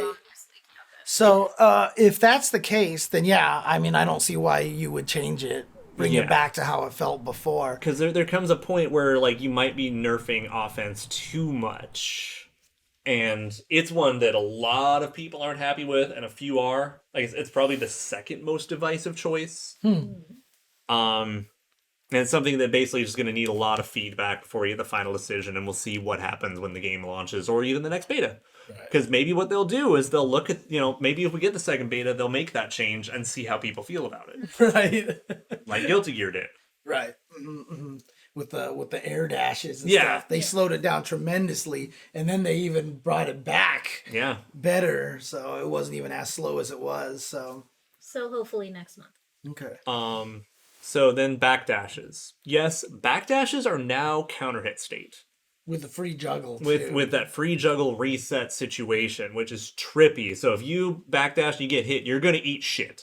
Right, because that's never worked before. Even like you had to have a knockdown counter hit. Like this one's actually just a reset. So, everything becomes a juggle anywhere. So apparently, Other games did have it, but the window to get the juggle was so small, it was basically inconsequential. Gotcha. So kind of like some of the shit in Samurai Showdown. But now it just fucking works. Right, yeah. So good with Shermie. But the one thing I will say is it does feel like Backdash is better than ever at avoiding lows. Like, it's like pretty much just lower body invincible. I dodged so much shit. Like, I was playing an old Guilty Gear. I was like, nope. Well, remember when we were trying to get Yashiro's sweep to counter hit on Backdash to see if the second hit would juggle? And we couldn't because you just hopped over it. Yeah.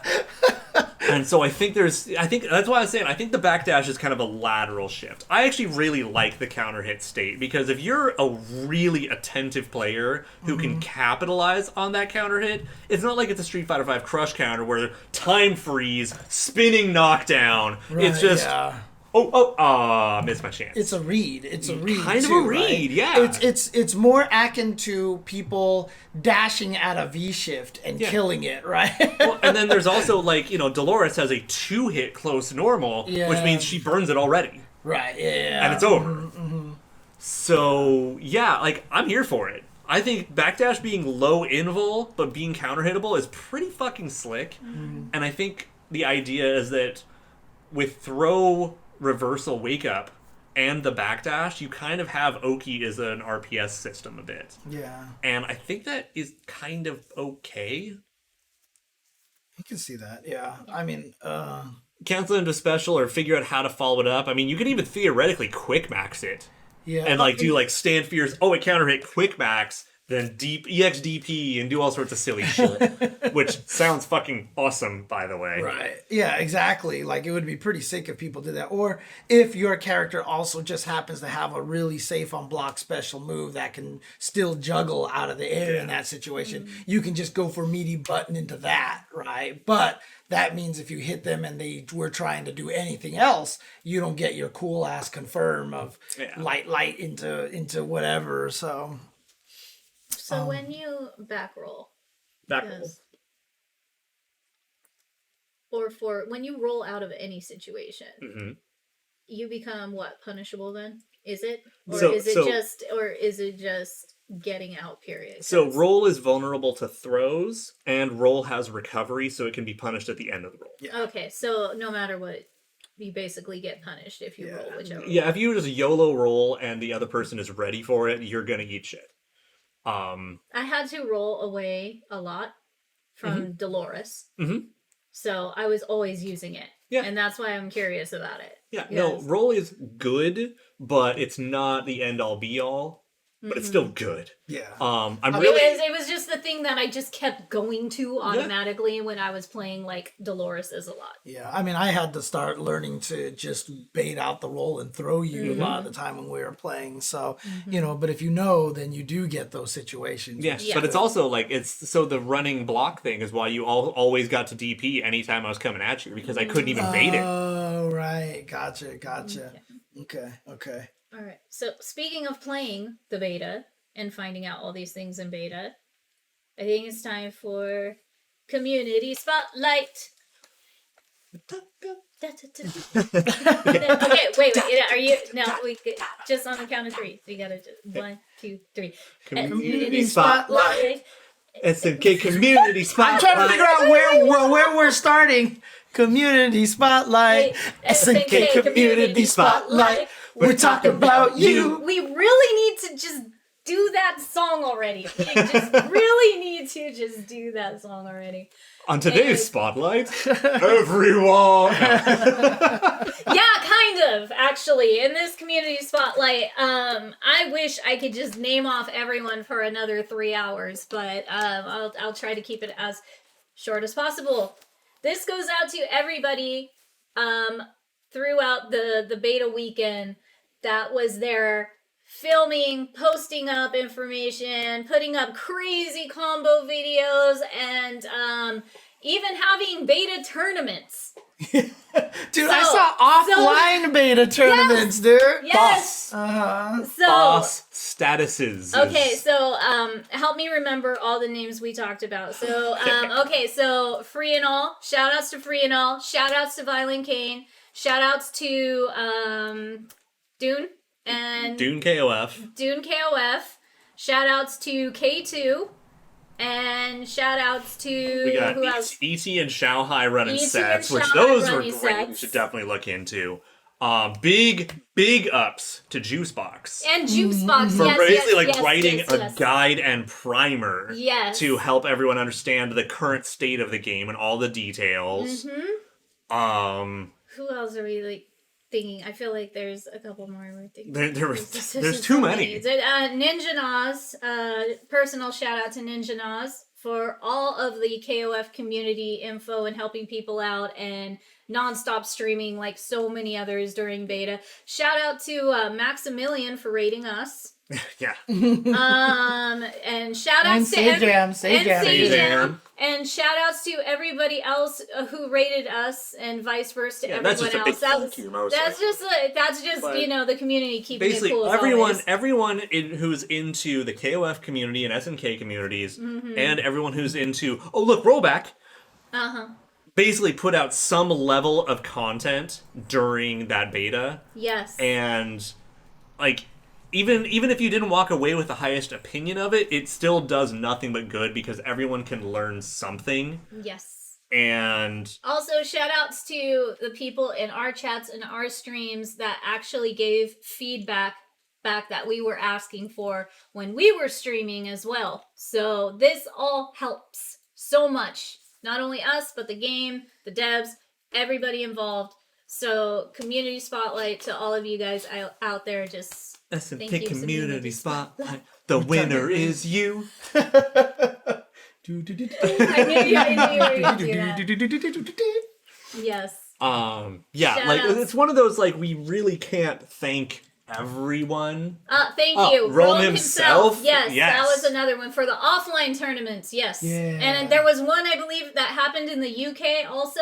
There was a major that ran a side tournament for the beta. Oh, Yes, did they? yes, yes. Oh, dang. Yes. That's awesome. I don't know names exactly to the people who did that, but shout outs to you guys for actually. I literally doing don't that even to have me. enough time to.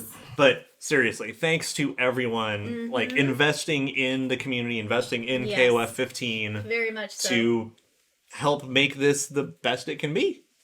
Yeah, no, there was just so much hype throughout the entire weekend, and everybody just sharing everything they wanted to and they could was pretty much amazing. So. Oh yeah, I'm sure NLBC ran stuff for it too. No surprise. Yeah. So, I mean, obviously we're switching a little bit over to the positive aspect of all the beta and everything like that. I've got a couple of positives I really want to get into, and I also want to do character by character. Oh, yeah, for sure. No, but the one thing that I wanted to I said this on the Tuesday show, to me, the most complimentary thing that you could say about the beta was how much the hardcore KOF community were like I need more, pump it into my veins, Dude, I have everyone- withdrawal Everyone syndromes. is having withdrawals and the shakes Okay. from not being able to Case play in more. point, Yes.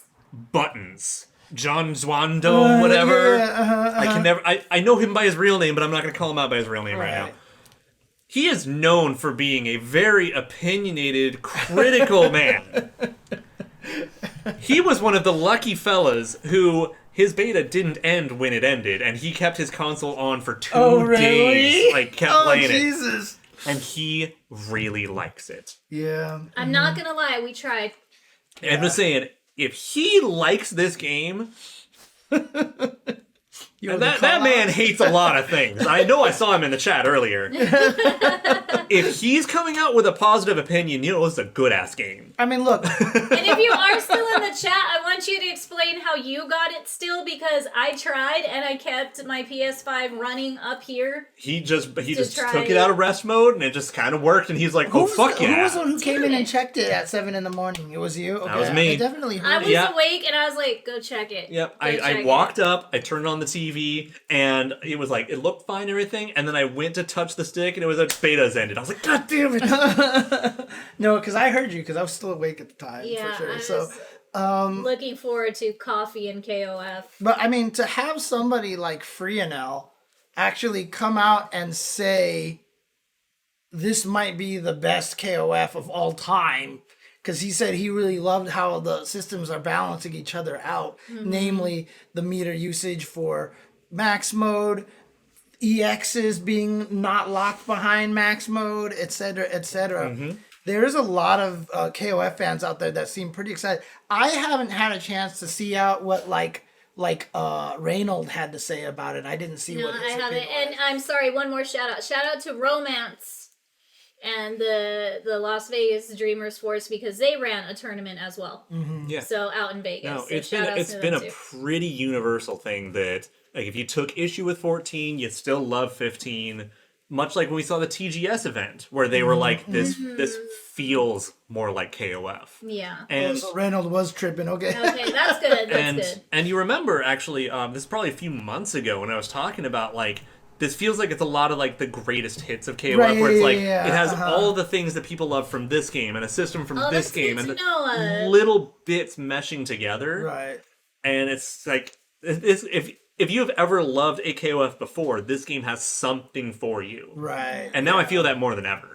So in South America, that's happening a lot. That's good to know. Yeah. That's good. I'm happy to hear that. Yeah, no, I mean, I've always liked 14, and I'm kind of sitting here like, man, 14 fucking sucks because it's not 15. Oh, shit. Oh, yes. We are all proud of UltraDavid. He was actually really busy, so he didn't have a chance to. So shout outs to him for having an Yeah, opportunity. reaching out to do that. That's true. But yeah, I mean, that's to me is the biggest compliment that you could give it, right? Because I mean, it's interesting too, because obviously they're using a very different philosophy with this game that a lot of modern fighting game devs are making. A lot of fighting game devs these days are doing the whole, we need to change it enough so that legacy knowledge doesn't come into play. That is not the case. KOF's here. like, fuck you. Legacy players, come back. We love you. Now, to be fair, you know, and this is a two-part to be fair. To be fair, that means that pros and veterans are going to whoop everybody's ass way, like, that's Pretty dramatically. yeah, pretty dramatically. But again, to be fair, that probably would have happened anyway, right? So even if you did change the game a lot. And so this is the interesting thing about KOF is they've decided their best to keep it the same, to the point where even during the TGS show when they brought in all those guys, their point was, does it feel like KOF? Like, Yeah, does it feel exactly. good? You know, and so But I mean, if they're gonna keep, you know, these reverse dragon punches and everything, then maybe it does even out. So, like you old heads were saying, if you're not used to doing the moves, then maybe that evens it out. because I mean, honestly, 14 probably felt some of the most different of KOFs because they took away the EXs and you didn't have access to Well, those. I mean, and... okay, in all fairness, only like one game had EXs. Oh, really? Yeah. Oh, I mean, okay. 12 might have. I think 12 did, actually. So 12 and 13. Okay. But 13 had EXs, and they were the full-ass bar. 14 had the EXs only in max mode. Right. And I just want to say, like, conceptually I like that, but it also means that, oh great, most characters don't have a reversal unless I raw maxed. Right, yeah. ATB Max, yeah, no, I agree with you. They did a great job, like, making it feel like it can be enjoyable to any player on any level. Yeah. So 100%. from And that's the- beginner to pro, and again, this is why we say that the beta was so successful. It's because of things like that. Like, everybody enjoyed, for the most part, playing it, whether they were a beginner, new generation into fighting games, or if they were an old head. Dude, that's the shit I like to see Yeah. right there. Even Well- some of the 2002 guys in Peru, Oh. they who didn't like 13 and 14 actually like 15. There you go. that's 15. No, it's got great speed. 15's Yeah. got that nebulous, just, it feels fucking good. No, Yeah. that's one of the things that I was saying. Like, even when I played 14, and I said this on Twitter, and a lot of people were like, what are you talking about 14? I was like, 14 kind of felt a little jank in a way every once in a while. And I don't mean that It's a je ne sais quoi. Yeah, and it's not even it wasn't me trying to shit on it. It's like me saying CVS 1 felt a little jank. Yeah. Some people actually prefer CVS 1 to CVS 2. Yeah, CVS I 2 mean- feels more polished. I like my games to have a little jank. Yeah, But- exactly. So So It adds to the flavor. Again, I fucking love 11. and that was the nice thing about 15 is that it felt good. Like it felt responsive. Even we were playing on a 6-frame lag machine, it still felt pretty good.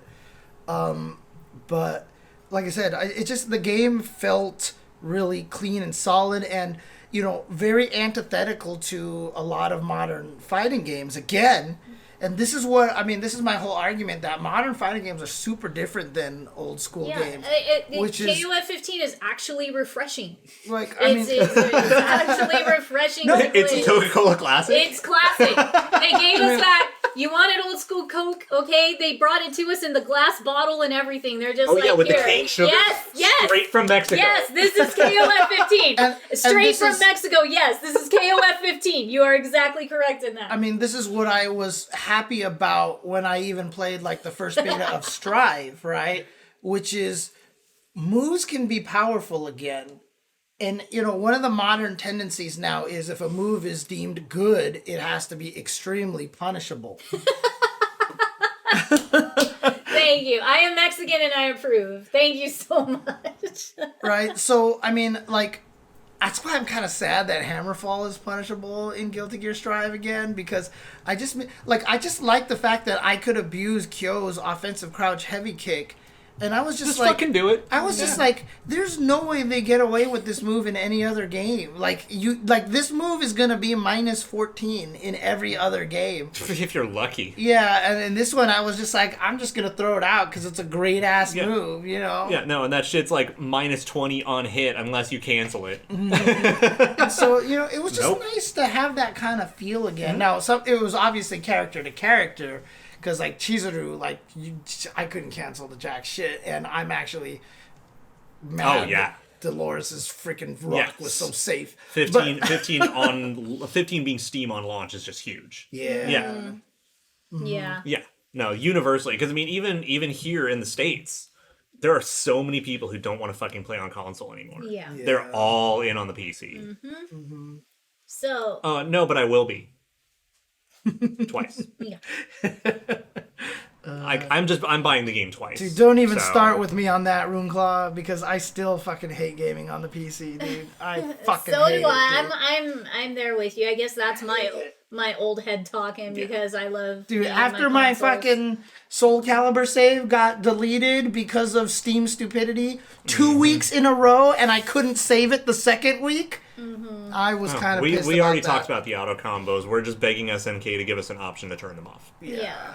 No, all of our wallets are gonna feel it, all right? Because I want all of those artwork limited edition sets. Damn it! I want every freaking artwork framed. So that's I think calculated. I think it was under $1,500. I literally could bankrupt myself just on buying KOF 15. That's how bad this is, right? No, it's bad. It's a good bad. But yeah, I don't know if I'm gonna blow $1,500 buying all of them, but we'll see. The artwork is so good though. How are you gonna put 4 amazing images for art? Oh my god! And then not make them inherently available in the States. That too, and that's where it's gonna cost over $1,000 because of shipping all of the special packages. Also, by the way, I know I mentioned it. I got a package. I'm not going to be bringing it out because we already have too much fucking shit to talk about right now. So I'm going to put it off till next week. Yeah, no problem. That was going to be a good package. So, on the good, another thing I really want to talk about is the change to Shatter Strike. That raw Shatter Strike doesn't give you a combo? Yes. Okay. Because apparently at TGS, it still did. And that is a change. I thought it was weird. Yeah, And so using it as a defensive neutral tool doesn't give you the same reward as comboing into it. First off, fucking awesome. Secondly, we already knew it wasn't Armor Frame 1. It wasn't a TGS either. But I think it actually is going to be very interesting for certain characters because I've been racking my brain ever since the beta ended about oh man, what other cool shit can I do? And I realized that some of my characters actually might get a stronger benefit from Raw Shatter Strike than others. Okay. Which I think also is, if we're getting real deep into the weeds, remember how we noticed that Mary's entire buff change list was Spinfall actually is a juggle knockdown on airborne opponents? That was a huge new buff that didn't do anything. In hindsight now, that's gigantic, because now a raw Shatter Strike gives her a whole confirm of juggles. Oh, right, yeah. And I'm like, oh shit! Okay. And so now being able to do a bunch of different confirms and change how you play your character and have different things to evaluate, I think it's fucking awesome. Yeah. And, you know, there was the potential of it being able to armor through too many things if you have good reaction. Like, if anyone tries to do a properly spaced special move that's safe on block, you can Shatter Strike it and then kill them basically for it doing it, right? So, no, I think that's the biggest thing that people weren't using enough in the beta. I saw some people saying, like, I don't even know if Shatter Strike is good because nobody's fucking using it. Right, and now I'm like, oh wait, this lets me shit on Shermie and Yashiro if I use it right. Good to know. But also with the speed of KOF 15 got me thinking, the other characters we haven't even been able to touch yet. How crazy the fights are going to be with them. That's another thing. I'm terrified of Maiten-kun's Shatter Strike from just It's so big. From like the tiny time we played, so right? big. Jesus. I was just like, we should kind of talk about that right now then. Okay, so Maiten-kun was accidentally playable during this beta. So if you guys didn't know about it, if you did a certain thing while the game was downloading, because Maiten-kun was basically a dummy in training mode, there was some weird bug where you could actually play him. Yeah, basically, if you loaded the game only partially through, they by default were like, we don't have the other 5 characters, so we'll just put Maiten-kun as the dummy in training mode. And because that's the dummy in tutorial. Right, and that was the only thing that you could play was training mode. And so when you went there, Maiten-kun was chilling there, and you're like, oh, let me change player. Yeah, player 2 is now player control. Yeah. So we messed with Maiten, and he's interesting. He's definitely got quality of life improvements. Now, I'll say this. I hate charge characters. I cannot play them worth a damn. For me, Maiten-kun was easy to pick up. Okay. So that just shows me that this might be, you know, a game where I could actually try to play Leona better. Because, you know, so there's, it's just, but playing Maiten-kun was actually fun. And wasn't that Shatter Strike from like halfway across the screen? Yeah. Because his CD is like half screen. Yeah, that it was friggin' ridiculous. No, Crizzy Rocks, that's also probably something we can There's just kind of a lot of win quotes. There's a lot of custom win quotes. Get... Not only that, but the fact that they do that music thing that we knew about, but it's still really cool that they have the themed music. What I was depending on who plays who. What I was gonna ask you guys is what was one of your favorite little touches from the game? And I mean, for me, it was the random select thing. Dude. It was random select. I love that. Mine is always going to be attributed to music, so it's either the rival music stuff or Shermie's ringtone. Shermie's ringtone being like the first 7 notes of Bloody is about the coolest shit ever. I don't know if you guys were in the stream when we were all playing and that happened and I actually heard it and I freaked out and started screaming. Both of you were screaming at the same time. I was like, it was like, did you hear that? Oh my God, did you hear that? And so, you know, and then finding out that is her ringtone, which I now need as my ringtone. Yeah. But okay, that was a little touch.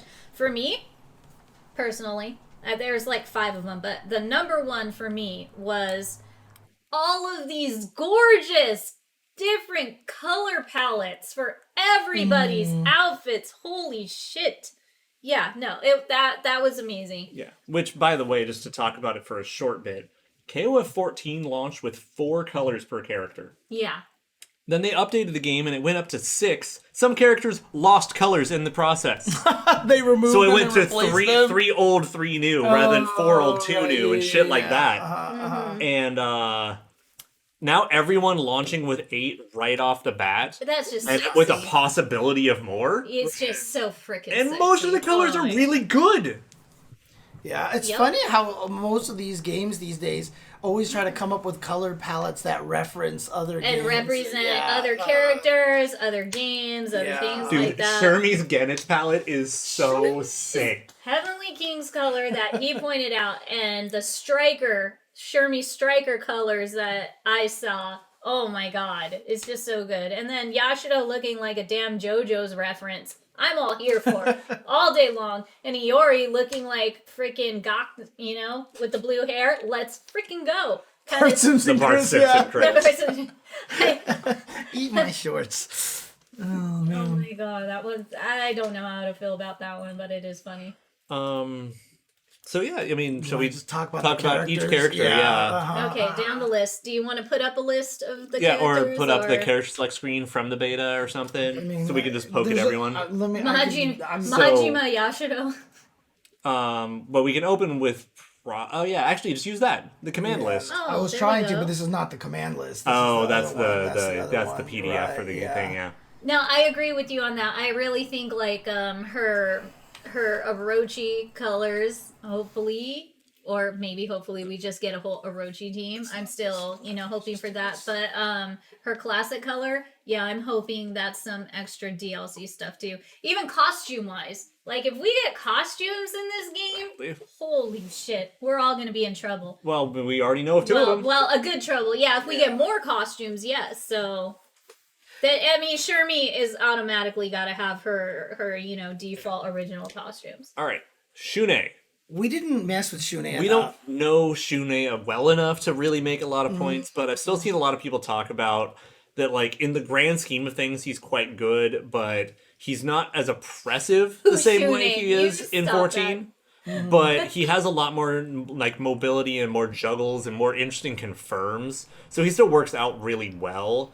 But he's definitely in that, like, too early to tell ballpark. And plus another thing, honestly, neither of us messed with him all that much, so we really couldn't get a good... And I don't play him in 14, so I don't even know, like, what to look for. Right. Yeah, I'm really Chet, curious. how did he feel to you? One person's saying that he felt the same, so that's a thing. I'm curious what people who used Shune in the old games and used Shune in this game feel about him. Yeah. How do you feel, like, the transition? Yeah, so... Yeah, he that's the seems thing. like he's all right.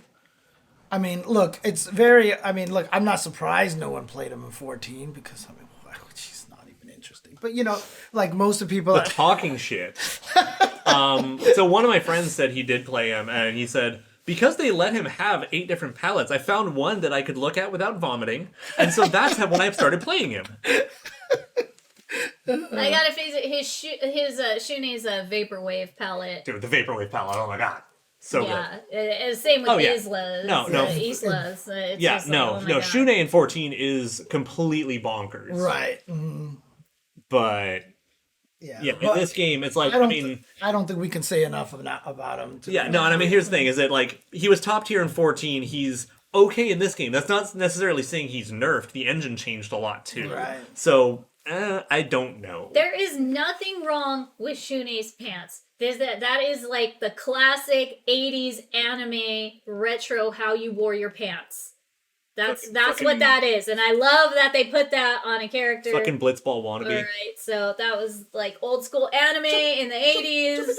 If you love your city pop, then you obviously wear your jeans like that. So, I'm not hating on it. Alright. Kyo Kusanagi. I mean, he felt like Kyo. He felt like a really good Kyo.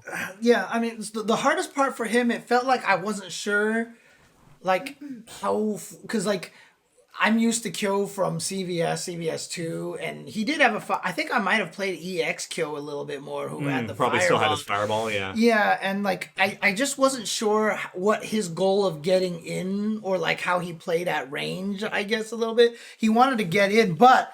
That's more of just my overall general lack of KOF experience, I think, more so than anything else.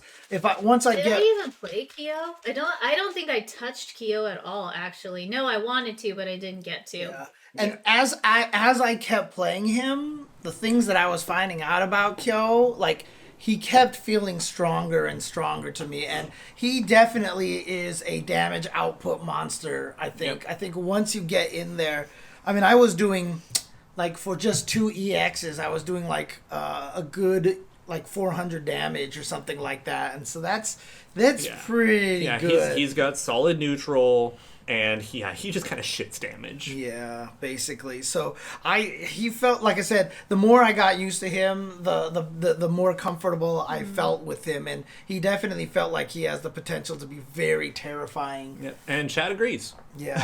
Everyone's like, Kyo's good. Yeah, I mean, the only thing that I'm just gonna say that I didn't like about Kyo is that stupid red kick input. But Fucking, I mean, yeah, I think, the new RDPs are... but I think everybody feels that way about him. So, Yeah. I mean, interestingly enough, even though he has 700 Rekkas, the paths are pretty intuitive as well. Yeah. So, like, it wasn't like I kept forgetting what to do. I was just like, oh wait, that's right. If you do quarter circle forward, light punch. If you want to go for overhead or low mix-ups, it's always half circle back. If you want to finish the combo, just do another quarter circle forward plus punch, et cetera, et cetera. So he was surprisingly intuitive. I thought all the crazy stuff that he had. And then also his light Rekka had armor. Did it always have armor? It has before. I don't know if it always does. Or, like, not always did, but I don't know which ones he did have it. Yeah. But yeah, and then the heavy one has a fuck ton of armor. Yeah, So, the heavy one has a fuck ton of armor. Although it was really hard to actually get through. Was it always? I didn't think it was always. I thought there was one or two where he didn't. Yeah. But I don't know. He's had Rekkas for so goddamn long. Right. And All right. Interestingly enough, with Iori, I kind of felt a little bit the same way, even though I did have a fireball. Like, I wasn't, again, this is more KOF problem. I wasn't sure what my game plan to get in on people. Like, I hated the fact that I never had Oki with this character. Like, nothing I did ever gave me Oki, and that was really kind of making me sad. But outside of that, I felt like his tools were really strong. I thought he was good, and as the night wore on, weekend wore on, I found better confirms for higher damage. So I think things would have changed with him drastically. Yeah, I feel like Iori kind of got the lateral shift again. So basically, losing a lot on Taco Kick kind of hurts. Yeah. And his fireball's kind of eh. See, but here's the weird thing about it was, I could never find a chance to even try the Taco Kick. This is what I mean. Like, well, I didn't. But then you saw nothing excess. Taco kicked me like 3 times. Right. Yeah. Exactly. So that's the thing. So I have to figure out what those situations were and such. With the speed of the game, playing Iori was just really freaking fun. Yeah, he kind of feels natural. He really does. And I definitely, like I was telling James, I definitely want to learn him better for being like a really good rushdown character. Yeah. So I really enjoyed playing Iori. So. Yeah, and one of the other, I mean, obviously it'll change once people get good at their max cancel combos, but again, that's a lot of meter to spend. But a lot of the times when you did things like get your Rekka blocked, like sweep was like the best thing, or like crouching light kick was the best thing someone could counter you with. Yeah, so it wasn't right, and so it didn't feel that bad. You know what I mean? Like I felt like I could actually kind of go after people. So yeah. But so like I said, I think he just got kind of a lateral shift because I like some of his new toys and some of the cool shit he can do.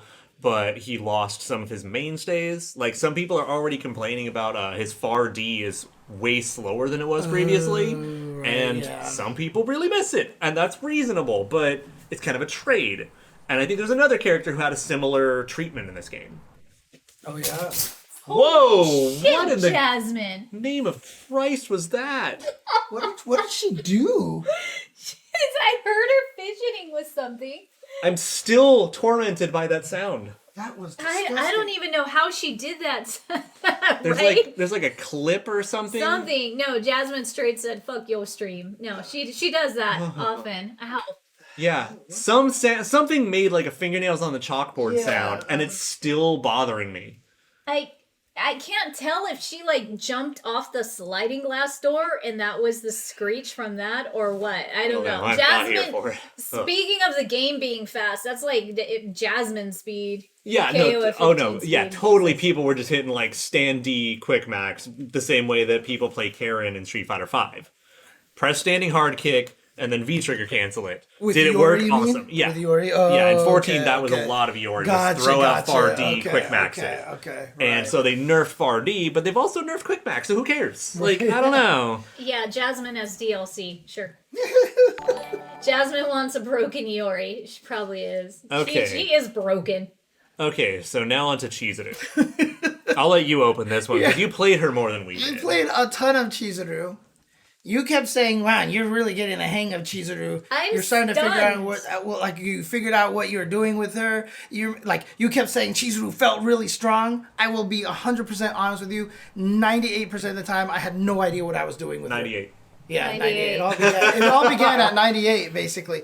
I had absolutely no idea what I was doing with her. Like, honestly, I didn't. Like, I was just... You had no idea, but you made her work. Yeah, because you actually really started to get comfortable with the fact that she's kind of a defensive character, and you were playing a lot of fundamentals. Yeah, and her jump C is really ridiculous. I think her jump C is... I mean, if her jump wasn't so floaty, her jump C would be a problem. But, like, she's actually... Like, a lot of characters could do short hop, wait a little bit, and then D, and they're plus on block.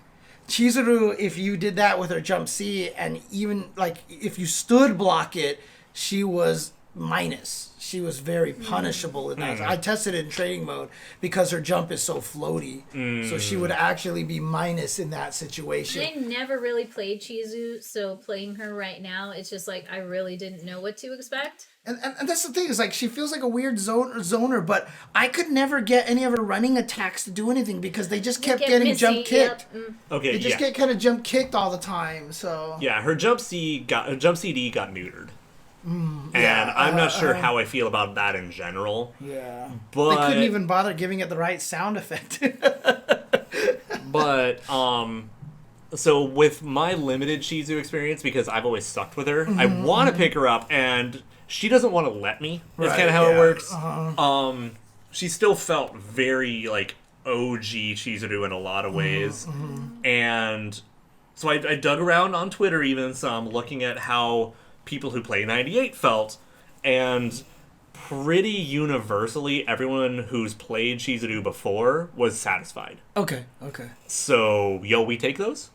Yeah. No, for sure she was very technical. And High hands down, the most. And it's always a weird thing, too, because, like, I've played characters with special move, button. I've played characters with special move, like Rekka. I've played special move, button. I've never played a character with special move, button, special move, which was really, really weird. Like, it was so unintuitive. I kept getting it backwards. It's like, shoot, stop here, Rekka. Yeah. So I kept getting my brain mixed up. I'm Just think of it like volleyball. It's like bump, set. Spike, yeah. I'm curious to see how she is going to end up in the long run.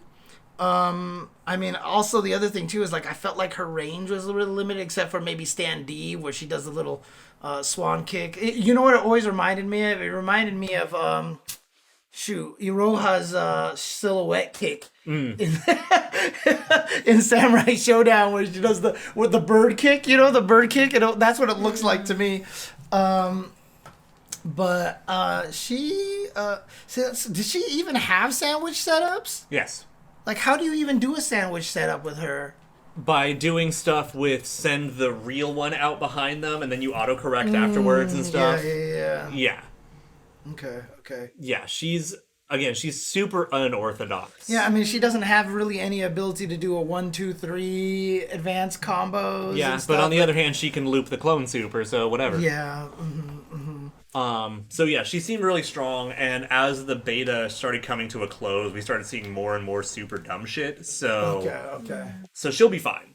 Yeah. It's just, there's a certain kind of person who can play her, and those people are apparently happy. Right. So I mean, for me, I just happened to pick Sacred Treasures team because I was like, fuck it, I'm so happy Sacred Treasures is a team, and I picked them, and it actually, like, I don't know if they planned it this way, but all three of them have a DP. Have an actual reversal DP. And so, I mean, that's honestly where my whole Chizuru game came from, was I have a DP, which is nice. And very difficult to react to mobility. Yeah. Because when you're like, I'm going over you, never mind, and I'm like, God damn it. Yeah. Dude, half the time you did a DP, I blocked it, and I didn't know which one to punish. Yeah. I agree with you there, Sultan Cobra. She's definitely going to be one of those characters where later on, like, when people are laughing, they're going to be like, oh, shit, you can do this and this and this. You know, they're going to find There was out a lot everything. of times I did the down move to you, and I couldn't remember which button I pushed.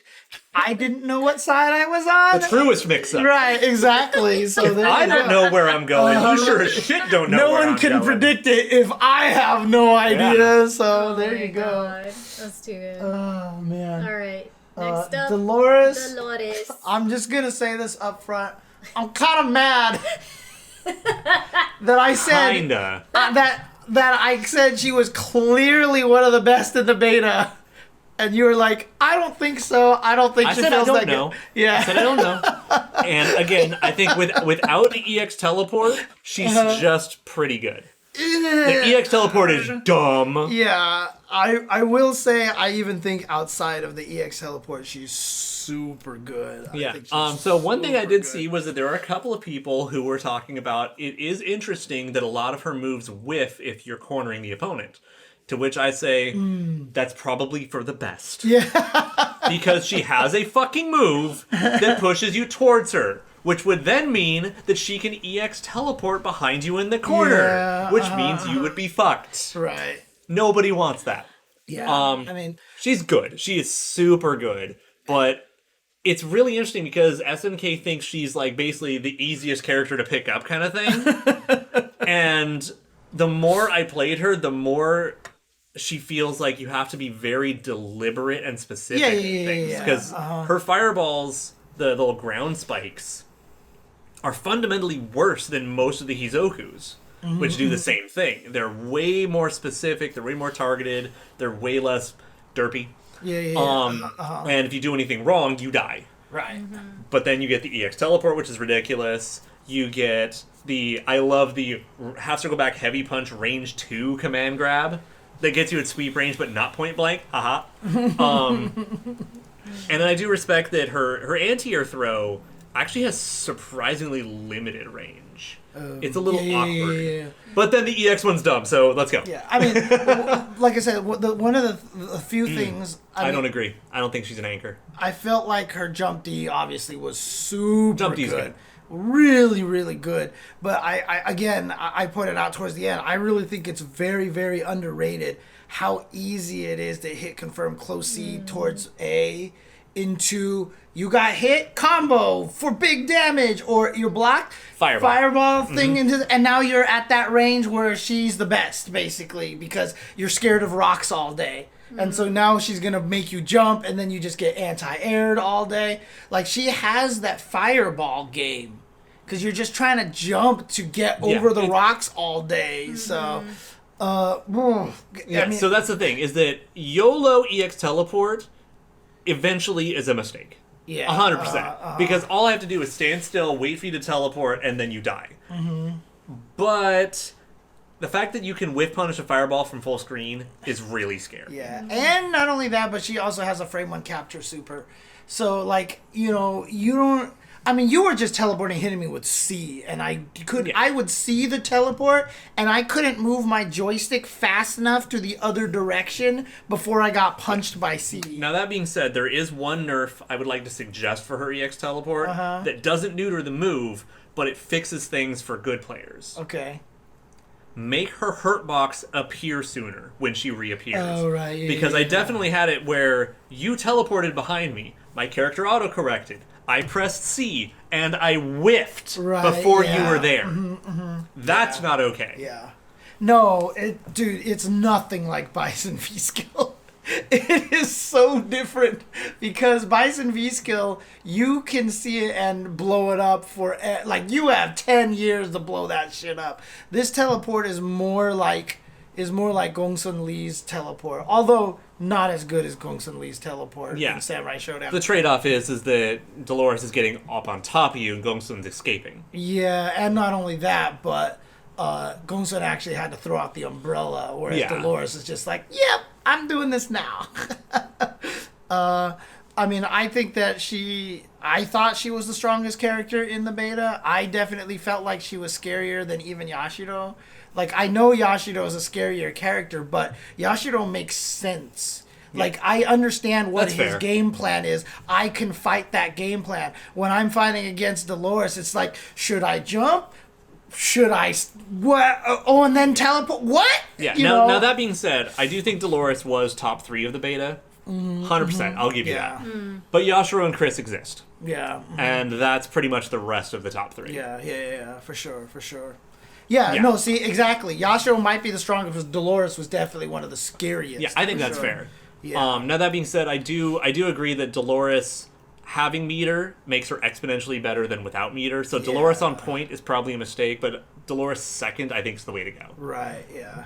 100%. Oh, yeah, She's she's awesome. She looks great. She's a cool character. She's fun as hell. She definitely, like, she's the character I'm like, you made someone for me to play. I have zoning tools and grabs and air throws and cool properties for no fucking reason? Yeah. I was just glad to see other people jumping on the what the fuck are you supposed to do to Dolores bandwagon. So No, Yashiro definitely feels very improved. yeah, Like, there's so many different He's ways. next, He's right? the He's next even character. okay, Yeah. All right. So I didn't know anything about Yashiro before. My biggest problem against him is honestly I can't tell the difference between any of his moves, but that's a James problem, not a Yashiro problem. And so it was kind of hard for me, even on a defensive side. Like, wait, which move was that one? Is that the one that I can punish? Oh, is this the one that? And I really kind of didn't know. So it was kind of weird that way. So even when I used him, all I knew was DP had armor. Like that Fair. was all I knew. So. No, Yashiro is ridiculously fun to play. Dude, his low jump buttons were so good. Oh my god. And yet somehow I really felt like Dolores' jump D was still better than most of his buttons. But Disagree. yeah. Yashiro jump C is grotesque. Yeah. And with big punchy characters like this, most of the time they move too slow. I didn't feel any of that with Yashiro. Yeah. And None of that. And to be fair, you had not optimized the damage of any of his combos. And once you actually started seeing some of what the optimized damage was in the corner, I mean, I joked early on when you were labbing him that you were trying Vanessa combos. And then it turns out he can actually just do Vanessa combos. So, you know. And it's like 11 Vanessa, too. Yeah, Where she's like, I don't give a shit. So, for sure, he was probably the strongest in the beta. He was probably the strongest character. Super good mileage for all the meter. Great fucking confirms. Great jump ins. Big ass hitboxes that sometimes are safe for no fucking reason. CD into stuff is ridiculous. He's a good sturdy chunk. Yep. Really is. Command normal's an overhead. The overhead command normal is an OTG. Yep. You can his fucking, and then he's a brawler where his level 3 is a projectile, which gives you Yeah. full screen confirms because fuck you, that's why. Yeah, and that's a good point from what Lone Wolf says too. He could go anywhere on your team. Yeah, he it doesn't. He could be a battery, or he could be the guy that cashes it all out, and he's still going to go crazy. I'm definitely on the cash out side because 2B 2A 214 AC. Which one was Which that? is the EX punchy, which goes into the launcher. Right, and then it does whatever you want. Yeah. Yeah, he does everything. And there's still people who like, and in all fairness, I do agree from an animation perspective, but his leaping overhead donk, why doesn't that OTG? Hey, At least look, the EX one. all I'm gonna say is, why doesn't Red kick overhead? Why doesn't red kick ground bounce versus airborne? Dude, okay, yeah, we forgot to mention that. That thing actually pisses me off. Yeah, that's dumb. And again, I don't even know what the point of the flying donk, the EX one, is, other than it's a little faster and goes further, maybe. I don't know. That should have something like gains the OTG or has a down bounce. The hardest part about it is the best thing to juggle after EX red kick is a quarter circle forward light kick, where he does the up kicks. But if I hit you out of the air because you jumped at the very last second, combo's over. And I whiff, and if you quick rise, I think you might even be able to kill me for whiffing that. And so it's impossible. Like, I don't know why EX red kick doesn't ground bounce everywhere. Like, it just should. It just should. Let him have it. Yeah. I mean, obviously red kick was good before, but now it's because like, also, I mean, I want to see stuff with like up kicks, EX red kick, up kicks. Yeah. Now, granted, red kick is his best tool for getting in, so that if it was a little too powerful, it might be, Yun status. Like, he has Friendly trouble reminder, getting in. Shatter Strike exists. Right, yeah. I see you flash yellow from full screen. You best bet I'm tanking it and punching you in the mouth. Yeah. Yeah, but it is kind of irritating why, that, but in any case, God, why? I don't know why. Even the heavy one wasn't even an overhead. Like, there were a lot of things that were not overheads in this game that felt like they should have been, and then vice versa. And then there's another one that's the opposite. Yeah. Yoink! Hi, Shermie. Hi, Shermie. Speak of the devil, she may appear. Freaking. How are the hammies? Which They one are is lovely. it? The axle spin kick. God, when that first hit me as an overhead, I kept blocking. I was like, God, is it just the left, right? What am I doing wrong? Yeah, and you just literally had the Street Fighter V Rage Quake sound. You're like, burn it. Yeah, and then finally one time, I know I was holding down back. I didn't move at all, and I got kicked, and I was like, wait. Let's find out what the hell. That's a good idea. We What's do that? need a Shermie spin kick emoji. Yeah, Oh, God. that would be amazing. Oh, my God. So we mentioned it during the stream and on Twitter, but the fact that Shermie cannot go from her anti-air throw into her climax. It's probably a bug. That's and multiple people have reported it. Yeah. Yep, her spin kick's an overhead. Yeah, so if you were blocking and getting hit by it, now you know why. Because that thing is fat. Like, some people were even just walking up and doing the light kick one as an overhead. Yeah, why not? Yeah. Yeah, and it was, like, safe on block. So, I mean, like, it was just like... Fucking do it. No, I mean, you saw when I fought Corey, he's like, I'm gonna do it 4 times in a row. Fuck it. Yep. Yeah, No, just people just kept doing it. Yeah, dude, it's just like, why not? It works. Move was- No, that was hard. So Shermie is the character that I also felt kind of got the lateral shift, where she got a few nerfs and a few buffs to like offset it. Like her command grab fucking sucks. It has no fucking range. Yeah. The EX half circle back punch, where she like grabs you with her heels and just kind of. I don't like the EX one because it's just damage and your combo's over. So why would I ever do that intentionally? Yes, leave it to the Ed player to keep I mean, doing in the that corner, with Shermie. in the corner, you got stuff off of it. No, right? the EX one, the combo's over. Oh yeah, That's my point. That's right. The EX Hurricane Kick's amazing. And so there's that a lot of like was- really odd choices. I mean, it's like weird because that command grab has no range, but that fucking running command grab thing was so good, dude. It caught everything. Ugh, No, man. Shermie was my #1 favorite character to play throughout the beta. So she may have not been the strongest, but god damn was she fun to well, I play. still think she was really, really good. Yeah. She's good. She's up there, I- But she's- but you guys were just talking strongest only. Right. Yes. So I mean, I felt like she might have been. I mean, I think not- she's just outside the top 3. in not this not beta. counting Chris because I don't feel like we played enough Chris, and I didn't see enough Chris stuff I didn't on the even internet. touch Chris. I didn't touch Kyo or Chris. Really strong. Yeah. Because she's another. I mean, because when we were doing random select and I picked Shermie, and I should say got Shermie, I didn't really know what I was doing with her. But then whenever I was like, oh, I landed half circle back punch and I grabbed you with this thing. Oh, let me go into the super. Let me go into the other super. And then you just died. Like, you just Yep. like she shit damage like crazy, dude. She's so It good. was easy to chain into things with her. So Oh, yeah. And she has a bunch of safe jumps if you don't do the OTG follow-up. Oh, really? Oh, no. Yeah. My only thing is that her command grab has no fucking range. I wish her 5B was cancelable, the 2-hit. Like, even if it didn't combo into a lot of things, I wish it was cancelable. Yeah, but the thing is, if it was cancelable, there's no way it doesn't combo into the flippy kick thing, because that thing hits on, like, frame 3 or something, dude. If it has the range. Oh, right, yeah. Because the yeah. thing is that point blank, 5B links into command grab. Right, that's true. At that's true. every other range, everything else whiffs. Yeah, Because yeah. if you do like a 2B, 2A, 5B, you're out of range for everything. So let it be cancelable into like the running grab for a 50-50 or the hurricane kick, which you can do as a pressure toy. Right. And that's it. I don't want it to do fucking crazy shit.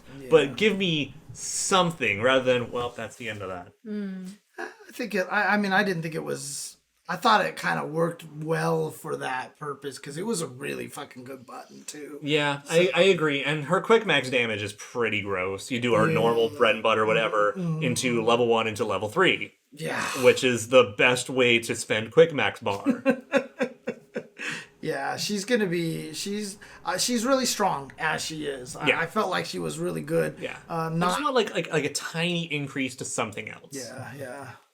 Yeah, meterless damage was really, really good. She was just really... Dude, the fact that her air throw is actually in Volta Airborne. Or in Or Volta something. General. Yeah, it's super good. Dude, you would just beat other uppercuts with it by doing them at the same time. I dude. love the fact that it stays active, too, where I'll do it, and then you'll, like, jump into it an hour later and still get grabbed. Yeah, dude. Like... And there was the time that, like, you did DP at the same time. We went, oh, and it grabbed me up there when it ran out of when my DP ran out. It gives of no fucks. Yeah, that thing was super good, dude. So with her having all of this, where would you place her on your team? I think she's in the top 5. Or, I think or on my like team. On the team. So she would be your point. Really, even I still like her point. Because her meterless damage is solid. Her just general neutral is really quite good. And you give her, like, just 1 EX, and her damage goes through the roof. And then if you activate a quick max, you can still get the level 1 to the climax really easily. And people die, yeah. Right, yeah. Yeah, I mean, that was one thing that I definitely didn't use at all was, like, the quick max stuff, you know. I just never even thought... Well, I didn't want to bother my brain with it at first, you know what I mean? That's the thing. I mean, like, I say this, but people who play fighting games need to do this more often, honestly. When I first learned Eunice, I just ignored the grid system. Yeah. You know what I mean? And I learned how to play the game, and then you learn everything else afterwards. Yeah, you know, learn how to throw fireballs, learn how to activate this, do the supers. Okay, what do I know? Oh, now I can add this system to my repertoire. For me, learning the pace of the game is so much more important, and so me playing KOF that whole past weekend was me trying to understand the pace of the game, you know, and you could feel that it was changing as we kept going. I was like, oh, I'm just gonna fucking neutral jump with light kick with Iori for no goddamn reason. Yeah. And so, but Shermie, I think, felt really solid, really, really strong. I think she's cool how she is. I would have liked to have tried to play her a little bit more, but, you know, maybe beta 2 or something. Yeah. Unless they change who's available in beta 2, which no. would be fine as well. So I never got to even touch Chris at all whatsoever. So I have no idea. Yeah, I wasn't sure what Chris's game plan was, but then I played him one time, and he's just so goddamn fucking fast, dude. You just go with the fuck in. Yeah. That's Chris's game plan. Jump CD, throw out some pokes, go with the fuck in. Dude, I was like, no, for me it was jump CD. Now they're going to jump, so I get to DP. And after I DP them and I hit forward, I'm right next to them all of a sudden for meaties. Because remember how I was saying, like, Iori had trouble getting in and playing that kind of... Dude, Chris was just like, I just tapped forward, and he was like freaking the Flash, dude. He's like, I'm Barry Allen, and I'm... Chris equals Marvel. It's Marvel. It's Marvel. Yeah, dude, he just goes the fuck crazy, dude. He's so fast. I'm still amused by the fact that they were like, you know what, he's gonna be strong in this game, so let's nerf his command grab. Yeah, that's right. Yeah, because that leaping grab being end of combo is actually kind of awkward, but I get it. Yeah, no, I mean honestly, his jump CD felt like very similar to a lot of the other good jump. Like I thought it was kind of on par with Dolores' jump D, maybe a little bit better, but the fact that he has that combined with a DP. And his EXDP guarantees a safe jump. God, that's right. Yeah. Because. Yeah, and he's so goddamn fast. Like, all of that combined together. And shits damage and has meaties. Yeah, for that little moment that I played him, I was like, oh God. You know? Yeah. No, Chris is the first character that I'm actually like, are we sure we want to have universal health? Oh God. Right, yeah. Beautiful, thank you. I'm gonna save that link right now. Yeah, that's probably Yeah, that's going up later. Yeah, oh my God, I even got a really good name for the link too. Amorphous horrible turnip. Vote nay. It's awesome. Actually, Ran, just send that into my Twitters, please. Health is universal right now. Every character that we've played in every beta is 1,000 HP. Yeah. I wonder. I mean, 14 was the first time they really actually gave different characters different health, right? No, yes. Thank you. Yes. So here's the thing: is that 14 might be the first time that everyone legitimately had different health values. But many other other games have universal HP but dramatically different damage scaling values. Right, yeah. So KOF 11, everyone has the same HP, but Maxima just takes less damage. So it does it the way Samurai Showdown does. Right, yeah. Yeah. Two ways to accomplish kind of the same thing a little bit, so. Yeah. So technically it's not the only game that has non-universal HP, and even that was a patch. Right. On launch, they all did. These guys are sharking hard. So Guts is a different property. So the Guilty Gear one, they have their base defense value, and then Guts is after that. But yeah, Guilty Gear has defense values as well. Yeah. Oh, see. So Potemkin takes less base damage than Chip does. Yeah, usually we're done with the show by this point. Yeah, sorry. We got kitties. Oh, yeah. The kitties are starving. What the devil? So the kitties need the food. Right. I also love just getting a text that says, "Yo, the Angel trailer was fire." I mean, why not? So yeah, Chris is a monster. I really feel like his command grab kind of sucking and being the end of it was definitely like a preemptive nerf. All right, so that's not. Did we go through everyone already? Yeah. Jeez. Yeah. All right. Shune, Sacred Treasures, Dolores, CYS. All right. Jeez. I feel like there's still other things from the beta that I'm forgetting that we needed to talk about. Just one or two small things. Let's see. Oh yeah, we've got the player 1, player 2 swap bug, which I think is pretty well established at this point. Yeah. Oh, we covered the hidden character first, actually. Yes. Yeah, we talked about Miten-kun first. We really have no say on him because we couldn't play him against anybody. You know. Yeah, and I mean, Yeah, other for the people most part. also covered him kind of better than we did, talking about like, you know, his reversal super is actually fully invul now, which is kind of nice, and his Shatter Strike is terrifying. Yes, but holy shit, that song. Oh my god, Oh my his music god, fucking we just slaps. talk about his song. Jesus, that was the hypest shit I have heard in a fighting game for the longest time, because I hate to say it, it's only what, the first like 15 seconds of Grand Blue Kitty Cat Boy. Oh, Luane, thank you. the party man. Yes, so like Luane's song could have been so fire, but it went some funky ass like cowboy bebop jazz shit, and it just threw off Except the techno. not in a good way. Not in a good way though. Nothing. Calm down, easy, No, easy. Just feed the cats. We all love original bebop Just here. You're feed fine. the cats. You know, we're all about OG bebop here. Everything is flawless in that anime, but that song, it was almost like the new anthem. You know, you're getting your glow sticks ready, and then all of a sudden it's like random ass jazz trumpets, and it's trying to do this funky thing, and it's like, oh man. But Mean Ten-kun's song, holy shit. We literally just kind of left it on for a while and just listened to it. Yeah, we were just, I mean, if you were here on the stream, I was just dancing in the corner, waiting my turn to play the whole time. Like, But that's bud such a good song. mapping is fine. Kind of just, you know, usual suspects, and at least it was, you know, tap to enter your command. So that was nice. You know, moved smoothly and easily. Yeah, I mean, one of the dangerous things was nobody on stream could hear me right now. They can, I'm sure. But hitting the same button that's set there to erase the button is dangerous, because whenever you want to just make sure, and let's say it's configured exactly how you want it, you're just going to be deleting But it only works on shortcut buttons. Yeah. Oh, was it only shortcut You can't do it to primary buttons. Oh, okay. You And can't the delete your light The punch. chat wants you to know they can hear you just fine. Oh, cool. Okay, Yeah, okay. so. That's right, because I changed the setting to the microphone. Yeah. Actually, Oh, okay. so it's- No, the bubble effects, I mean, that was one of the first things that... Oh, God. Really? You know where to send it. Anyways, the bubble effects, you know, doing a super and having a beautiful rainbow prism shoot out of someone's back, that's just kind of ridiculous. No, Miten-kun is just gorgeous. And I said this when they first did the Miten-kun trailer, and I'm going to say it again, and I'm going to keep saying it.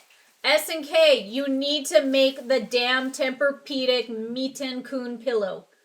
Like, there is so much money to be had here. How did they not? I mean, with all the paraphernalia that SNK's made, you could how go, have they not made Miten-kun's pillow? You could go. What are those beans that they use? What are those? What are those beans? They use in pillows. Like the Put some Chupacabra pillow thing? Yes. Like the buckwheat husks? Yes, buckwheat. Buckwheat husks. Dude, definitely buckwheat, because you could beat someone to death with that thing, too. Dude, if that thing was a buckwheat husk pillow, then I understand why it does so much damage. Yeah, right? Yes, exactly. It's a training pillow. I will shadow strike you with I that. have I actually got one of those because someone recommended it. Yeah, make it out of For me. the buckwheat or make it out of memory foam. But for the love of God, SNK, this goes up with my merchandise wish list of Meet and Coon pillow and the whole Anton's whole wrestling federation like clothing line. All right, I'm talking the pull off, rip away training pants. I'm talking the scarf. You got so many people who will wear constant Bullet Club like hoodies. Where are GAW hoodies? Where are they? That should be cool. Of all the crazy. We want to rock those. Make them pink. L.I. Joe. Make L.I. Joe have the whole pink entire outfit with a pink scarf. He will wear them. He will 100% wear it. You remember when Street Fighter 4 did the crossover with Stetson for Ken's hat? They should do one for Antonov's hat. Yeah. No, seriously. I will buy Antonov's hat, okay? Oh, man. My dad loves cowboy hats. I will get him one of those hats. Whatever. I don't care. You could even... It'd be terrible, but you already have, like, Samurai Showdown Sake, which I bought, which is waiting for me in Japan. So if you start making, like, some, Antonov cigars, I will buy those, too. I will drink it with my I thought it was Banana Can. No, Banana Can won the hat. Banana Can won the hat, if I'm not mistaken, Flash. Yeah. I thought it was Banana Can. Yeah. It was Cowboy Banana Can. By the way, also on the list of kudos to the game. No, see, actually, no, Terry Fox Wolf, we were just saying that's the exact opposite. We were saying a lot of the older players were really happy about the game and they all want to keep playing it. No, this game has everyone hungry. Mm-hmm. Hungry wolves. I actually saw a lot of the opposite, and like I said, when someone like Freenel says that this has the potential to be the best KOF game of all time. It has to be the breakaway, like, whole tracksuit. But you make it Antonov's GAW.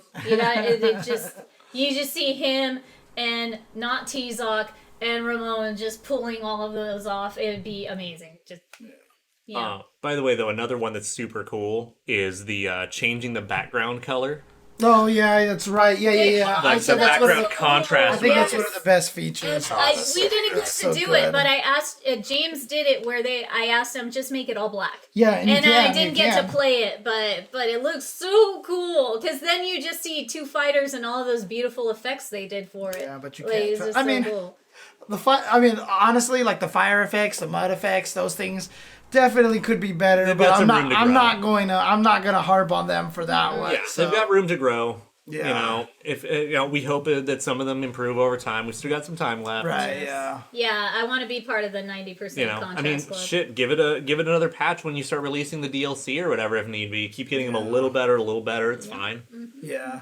But again, I'm a KOF fan. I played on, Neo Geo until 2003 or later with the same graphics. That's the thing. The aesthetics can be worked on later. It could be worked on later, so for sure. Gameplay good as fuck? But here's the thing, right? I mean, and I'm mad about it, but anyone who says that graphics don't matter in fighting games are a bunch of fucking liars. And, obviously we're going to play it. Yeah. But the thing is, you want to bring in the other people too, right? And it's just that situation again where it's like, it sucks, but if you make a game look as good as Dragon Ball Fighterz is, you're gonna get a lot of people playing the game. Yeah, but the thing is that on the other hand, Dragon Ball Fighterz could have looked less good, and it still would have sold like gangbusters because it's Dragon Ball. Yeah, but I mean, the fact that when Dragon Ball trailer dropped made everyone forget about MVCI was a problem, so... Mm-hmm. Yeah, but also, friendly reminder, MVCI also cut a bunch of fan favorites. Yeah. Not doing themselves any favors. And had the Chun-Li face in the original. And had the creepy... Dude, could we have at least fixed Morrigan's face? Dude. Morrigan's face is way worse. And Chris and Dante, too. Dude. Oh, and Spencer. Yeah, those are way worse. Yeah. Those are all way worse. But the thing is, I felt like Morrigan was worse than Chun-Li. Yeah. Always have. Mm-hmm. She just looked cracked out. She looked too creepy. But no, Beta was pretty much amazing. Like I said, it left everyone feeling like a hungry wolf after. So What does that tell you right there? Dude, This, no matter what, it was a success. I don't understand why they fixed Sakura's face and they haven't fixed Ken's face in Street Fighter V. Nobody cares about men. Yeah, it's just the way it is, dude. I do. I want my good-looking main I've had for 25 And plus look, years back. Like, Johnny is my waifu. Yoshitora is my waifu. I'm totally down for that. I want them to make them look better too. Okay, so let's recap a little bit. Okay, we've got the player swap bug on button select. Yes. We've got the delay on menu select options. yes. The lobbies, nobody's happy. They're the stack of problems such as having to select yourself, running out of time, finding your preset messages, etc., etc. Shermie can't cancel level 2 into the client missions. Shermie's air throw super into her climax super cannot be done. Chizuru's jump CD has the wrong voice. Chizuru's CDs might have the wrong audio file. It might be an oops on the audio file. Crossplay doesn't work basically Yeah, between 4 to 5 or even Pro to 4. Right. Trying to share in training is an issue. Share pause gives you a pause menu. Obviously, the various net code bugs. All the general netcode issues that are just gonna have to be worked on. But we've got a lot of resources, so like I'm hearing like clock speed and internal clock has a lot to do with it. Okay. What else? Just Air throw super. Shermie's air throw super cannot climax cancel. Yeah, it can cancel into the grab super, but not climax for some strange reason. And we tried forever. Unless it's kind of one of those weird Iori things. We're not the only one who reported it. Oh, yeah? Oh, Yeah. Okay. Gotcha. We don't humor those conversations. Yeah, anyone who says delay-based netcode was better than rollback, just, it's just whatever. We need to put up the Batman Robin pic where he's slapping Robin, It's like, the delay-based netcode, that's basically what it is. So. yeah, but But the improved Shatter Strike, or the rebalanced Shatter Strike is fantastic.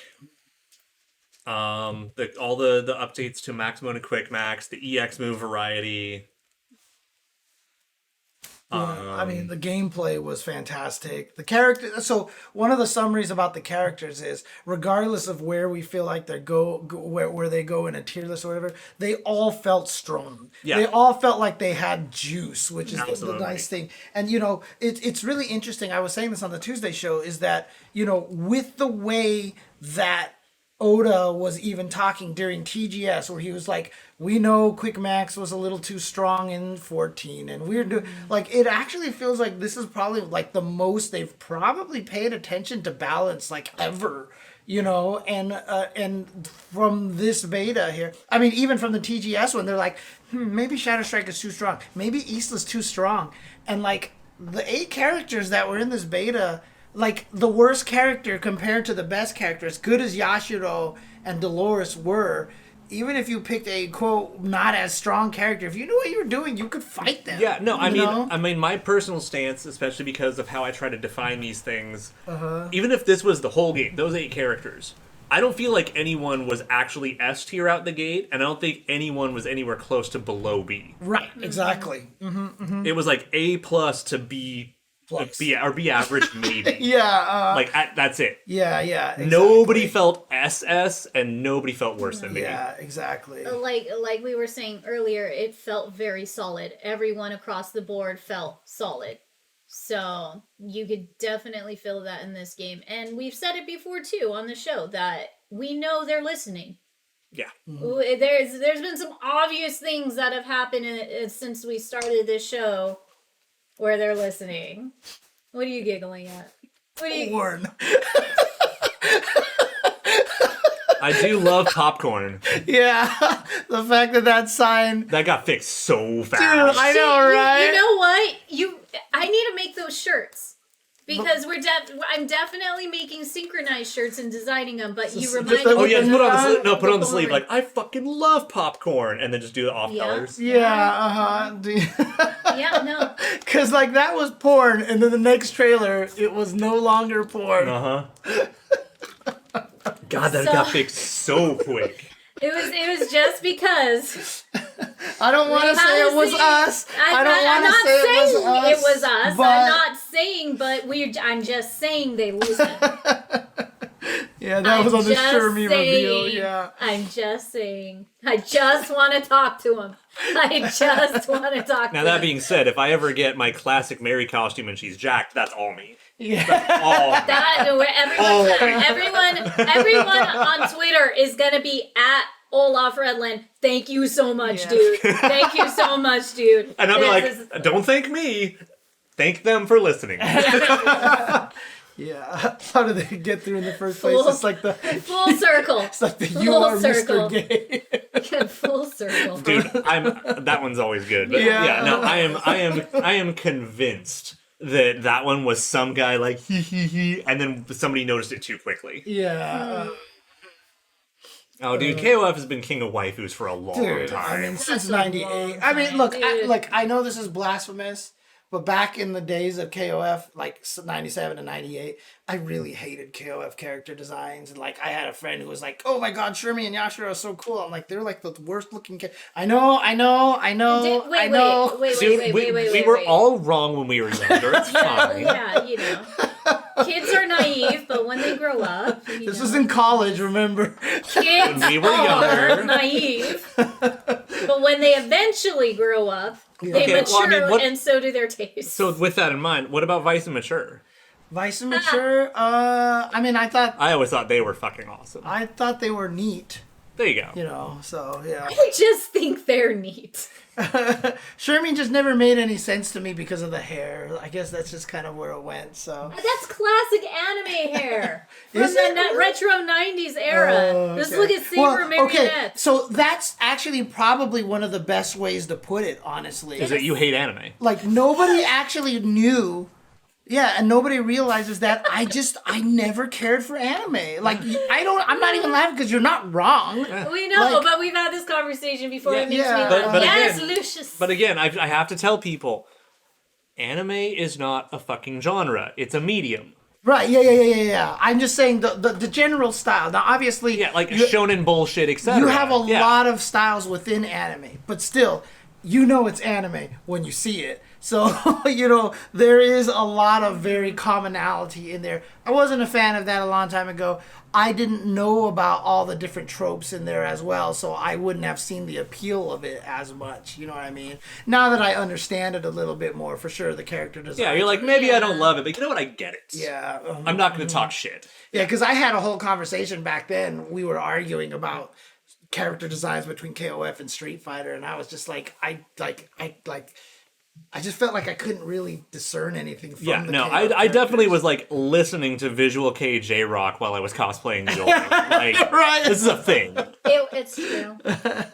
I am a witness. I mean, now that I can do it myself. Here we go. Now everyone's putting their hair in their faces. I have more of an appreciation for the Shermie here. I mean, you know what? I actually don't even hate that description. Which one? Which one? What do you KOF characters all look like partygoers who spill out onto the street to beat the shit out of each other with Harry Potter Kung Fu. Yeah, I mean, there was a lot of that too. Was that you know? Is straight. Describe a fighting game. I have no fashion sense, and KOF has very much been about like fashion kind of thing, and so that shit didn't appeal to me much either, right? So I don't like when people look good.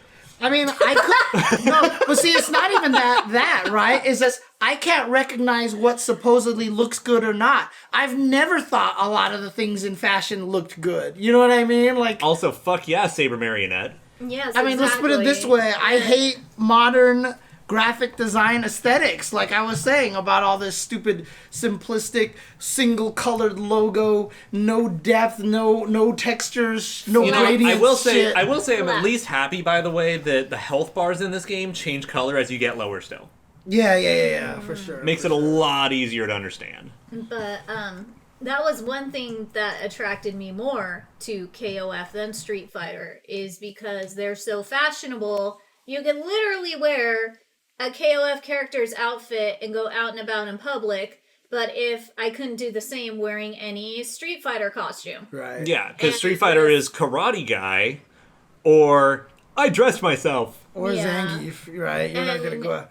I mean, but see, again, remember, I was also, like, I didn't like Dalsum and Blanca, right? In the original. I was always more of a fan of the fact that they were just fighters. Yeah. You know what I mean? It's karate guy or some sort of uniform, or I dress myself in the dark. What in the NFT are you talking about?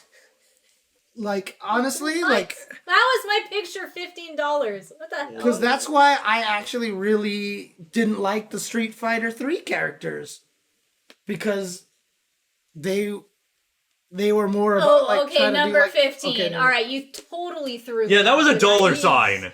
Woo! Yeah, don't do that to me again. Are you kidding? That was way funnier. No, I was ready to call people. Like, don't do that. What is happening? Nothing. Oh, nothing. I see. It was supposed to be number 15. Do you Gotcha. see? Do you really yeah. see, James? Kind of. How many fingers am I holding out? I saw your eye poking out. you That can bit. Anyways, see it, James is really one-sided because none of the characters back then had glasses. Yeah, that's None of also the true, female too. characters had glasses, therefore everyone was ugly. Yeah. So, but that's just true. James. That's true. So, you know. I mean, Leona showed up eventually and had blue hair, so that kind of worked, Yeah, so. they did the thing. Yeah, no, I mean, the thing is about Street Fighters, like Street Fighter KOF, the big difference is KOF is, you know, we've got regional characters. Mm-hmm. And Street Fighter is, we have racist caricatures. We have stereotypes. Yeah. Which they really their fucking, they nailed with Rufus, by the way. Even their Japanese character, Honda, was kind of racist. A lot of people were actually, a lot of the wrestlers were mad about that character, too. Remy, So- yeah, I would not be surprised. Dude, I had a picture where my hair was kind of like this, and I was at the right angle that I looked exactly like fucking Justin. And I was like, what the hell? I never posted up. I should have. I wanted to post it up that I was cosplaying Justin. Oh my god. I don't know if I still have it on my phone, dude. Oh my god, that's You know what funny. actually the worst thing about this hang on. hair is? Seeing Shermie's eyes if you have her plushie. If you have a bunch of fucking money right now, there's the full set of 97 plushies as one giant lot on Yahoo Auctions. It's like $500, It and is- it's a set of 10. We were staring at it going like, should we? Yeah, I'm just like, Can we? Should we? I don't know. What do you think? I don't know what you think. biting my knuckle like I'm Johnny Knoxville. Like, That's like $500 for plushies. Yeah, but those are the KOF plushies we need. So Yeah, I think I deleted that. it definitely got debated. oh yeah, you were there, weren't you? You saw that. Oh yeah, you were here. Oh yeah. Okay. See, even Yeah. our friends know that these are the issues. Yeah, we I think I have. just like stopped everyone. I'm like, oh fuck. You did. You yelled, "Oh fuck." That's right. You were sitting in your favorite chair and you're like, "Oh fuck," and I'm like, "What's wrong?" And you're like, and then I was like, "Ah fuck." Yeah, no, I agreed. Like, that's part of Street Fighter's charm is that they are kind of racist caricatures, but they're not quite offensive for the most part. I mean, we It's talked okay. about It's okay. It's okay. that concept that if you can recognize the characters, She is freaking yeah, out she's from freaking that. out. Oh my god. If you can recognize the characters from It's their okay, silhouettes, and then also there was that one really okay. awesome graphic of just them in horizontal color bars, and you could just like it just looked like them. You know what I mean? Like that shit is like I like that the fact that you can recognize them. So. Yeah. And it's kind of like those things, though, is where Street Fighter 4's character design started to fall apart. Yeah. Like, I mean, really, the only way you're going to be able to see Jury in that list is how many characters in Street Fighter had purple. Right. Exactly. That's literally Yeah. it. No, Rashid's fucking awesome. Just putting that out there. Rashid's fucking awesome. Rashid is a great newer design. No, he really is. He really. Rashid really is. honestly might be the best new Street Fighter character since Alex in 3. I really like Rashid conceptually. I mean, but one of my favorites has always been, even though I don't like the characters in 3 as much, but I've always fucking loved Dudley. Yeah, and that's reasonable. Yeah, Dudley no. is just like super. Manat is awesome too. No, Manat is another fantastic character, but it's again, any of her outfits I have cosplayed, I can't go out in public in them. So Yeah. casually as much as, you know, I can throw on the Iori pants I bought, the jacket and the shirt, and Right. there will be a few people that I walk through by the mall that'll be like, I get it, nice. And then Yeah. everyone else will have no clue. They just think I rated an old school Hot Topic or something. By the way, Showbiz, don't worry. I'm pretty sure Capcom does too.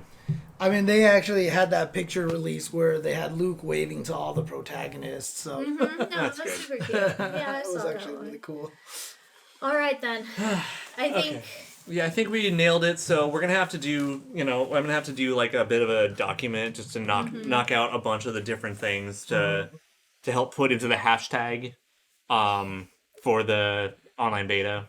He'd be a great Just take all the spokesperson. notes that we can. Yeah, that's what I mean. Like that was the thing. Is like when the characters first came out, like I was like, why does Iori have a strap between his legs? And like Kyo is like, young teenager fashion. I don't know. It's just like I was such a nerd at that time still that there was still that level of resentment towards being a cool kid.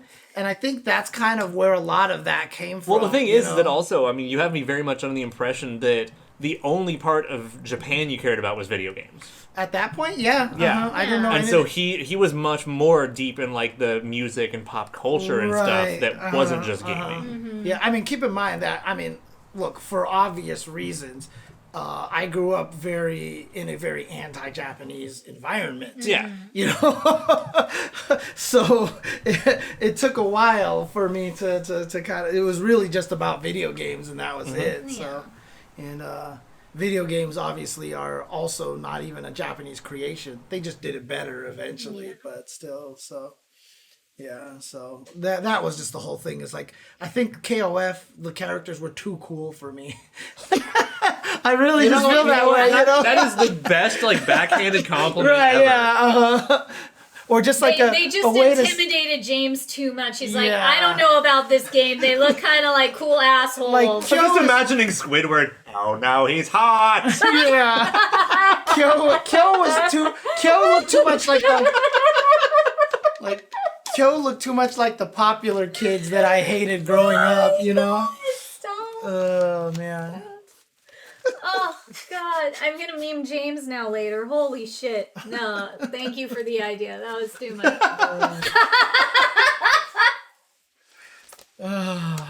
All right. Okay, so everybody out there, I hope you have a really good holiday. Yeah, that's right. I myself don't really celebrate Thanksgiving because, indigenous, but a lot of people in my family still do it anyways. They don't care. That's why we refer to it as Food Fest. We refer to it as Food Fest It's or our- it's- Friendsgiving. It's our excuse So- to have a day off from all of our responsibilities and eat a bunch of delicious things. Yes, but I technically just let the family take over tomorrow. The next few days after, then that's when I cook the goods.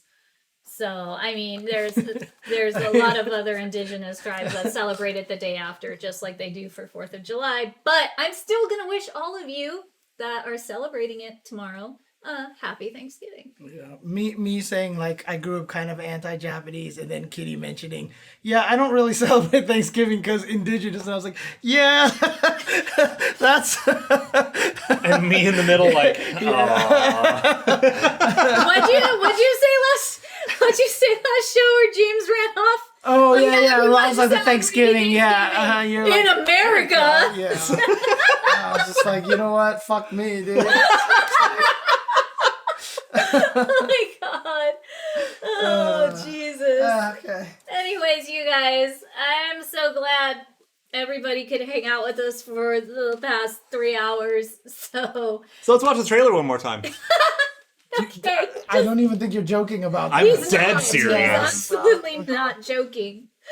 Let's see here. Let's do this and speed. Like, if I was to really be, like, gun to my head right now, I have a full team in this game. Like, just outright. No problems. You could. But I'm wondering how many more Angel Rick Roll memes are gonna happen now that she's here. I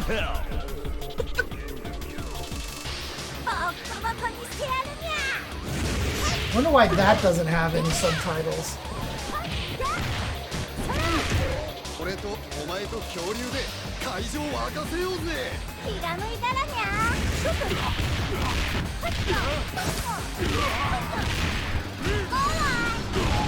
チェイサー。所詮あなたはカモなのにゃ。it's good presentation when she gets that punch and it freezes. I like that.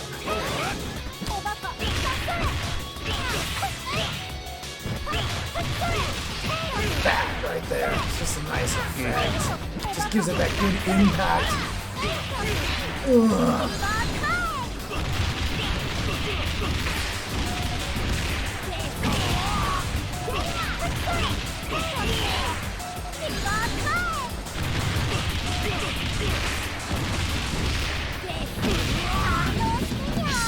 KOF 15! ボリボリするかな Also, yes, her name has always been Angel. Yeah, it's always been Angel.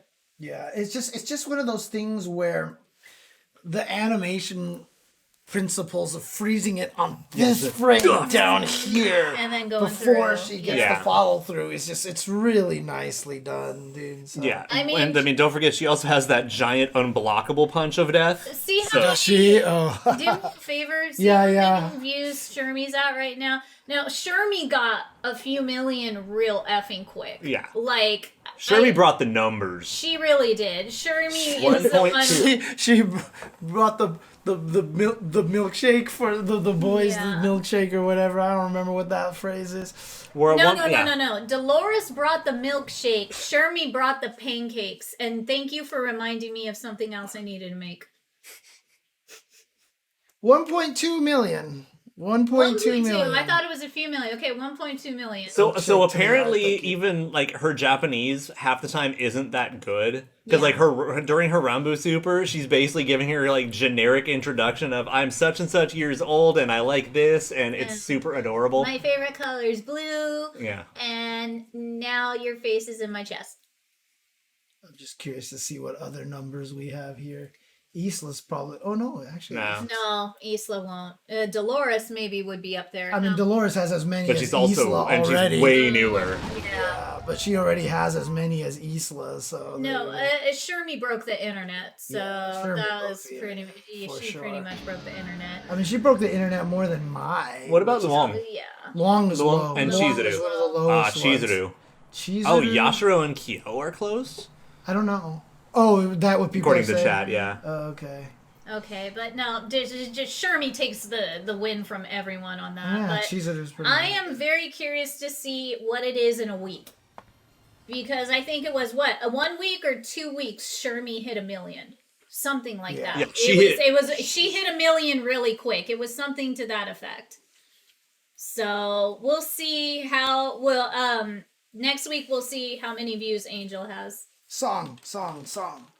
I really want to do Whoa Angel from Fatal Fury the motion picture. Oh yeah, we talked about that. That should be the ending song for Angel. She said there's one song.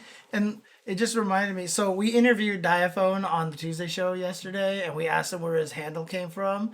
And he said that he couldn't figure out a good way to do it, so he literally went to Wikipedia and clicked on random article, and the first word came up was Diaphone. And he just chose Diaphone. So everyone in the chat started testing that, and I did mine, and mine was Fonthong, which is the name of a city, but it's just like Fonthong. And so like when she said song, it made me think of the thong song. Oh my god. It's our number 2 roll. Oh my god, wow. Wow. P-H-O-N Wow. thong. This was like literally a city in Laos, I think it is. That sounds right. Yeah, and that's what it was, and I was just like, that's kind of an amazing handle. But Little do you know that's actually Ralph's next super is the Galactica Fontong. anyways, song, what should I do? What should I do? Just do Fatal Fury motion picture ending song. It should come up. I mean, I think we already saw Whoa Angel, but whatever. But I mean, sure, good enough. oh, okay, because they say angel in it. Yes. Yes. Oh, okay, got it. Okay. Dude, look, even the chat's already on it. See, y'all, this is why we love you. You know, we all know.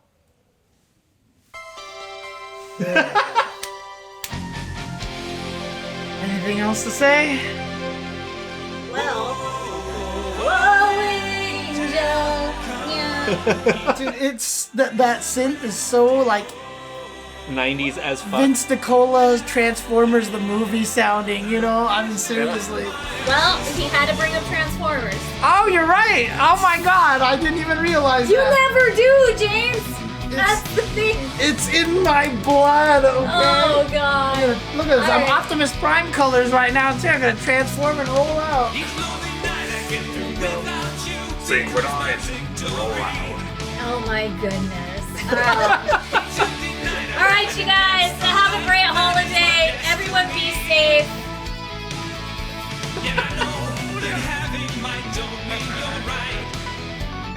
2 months left rock.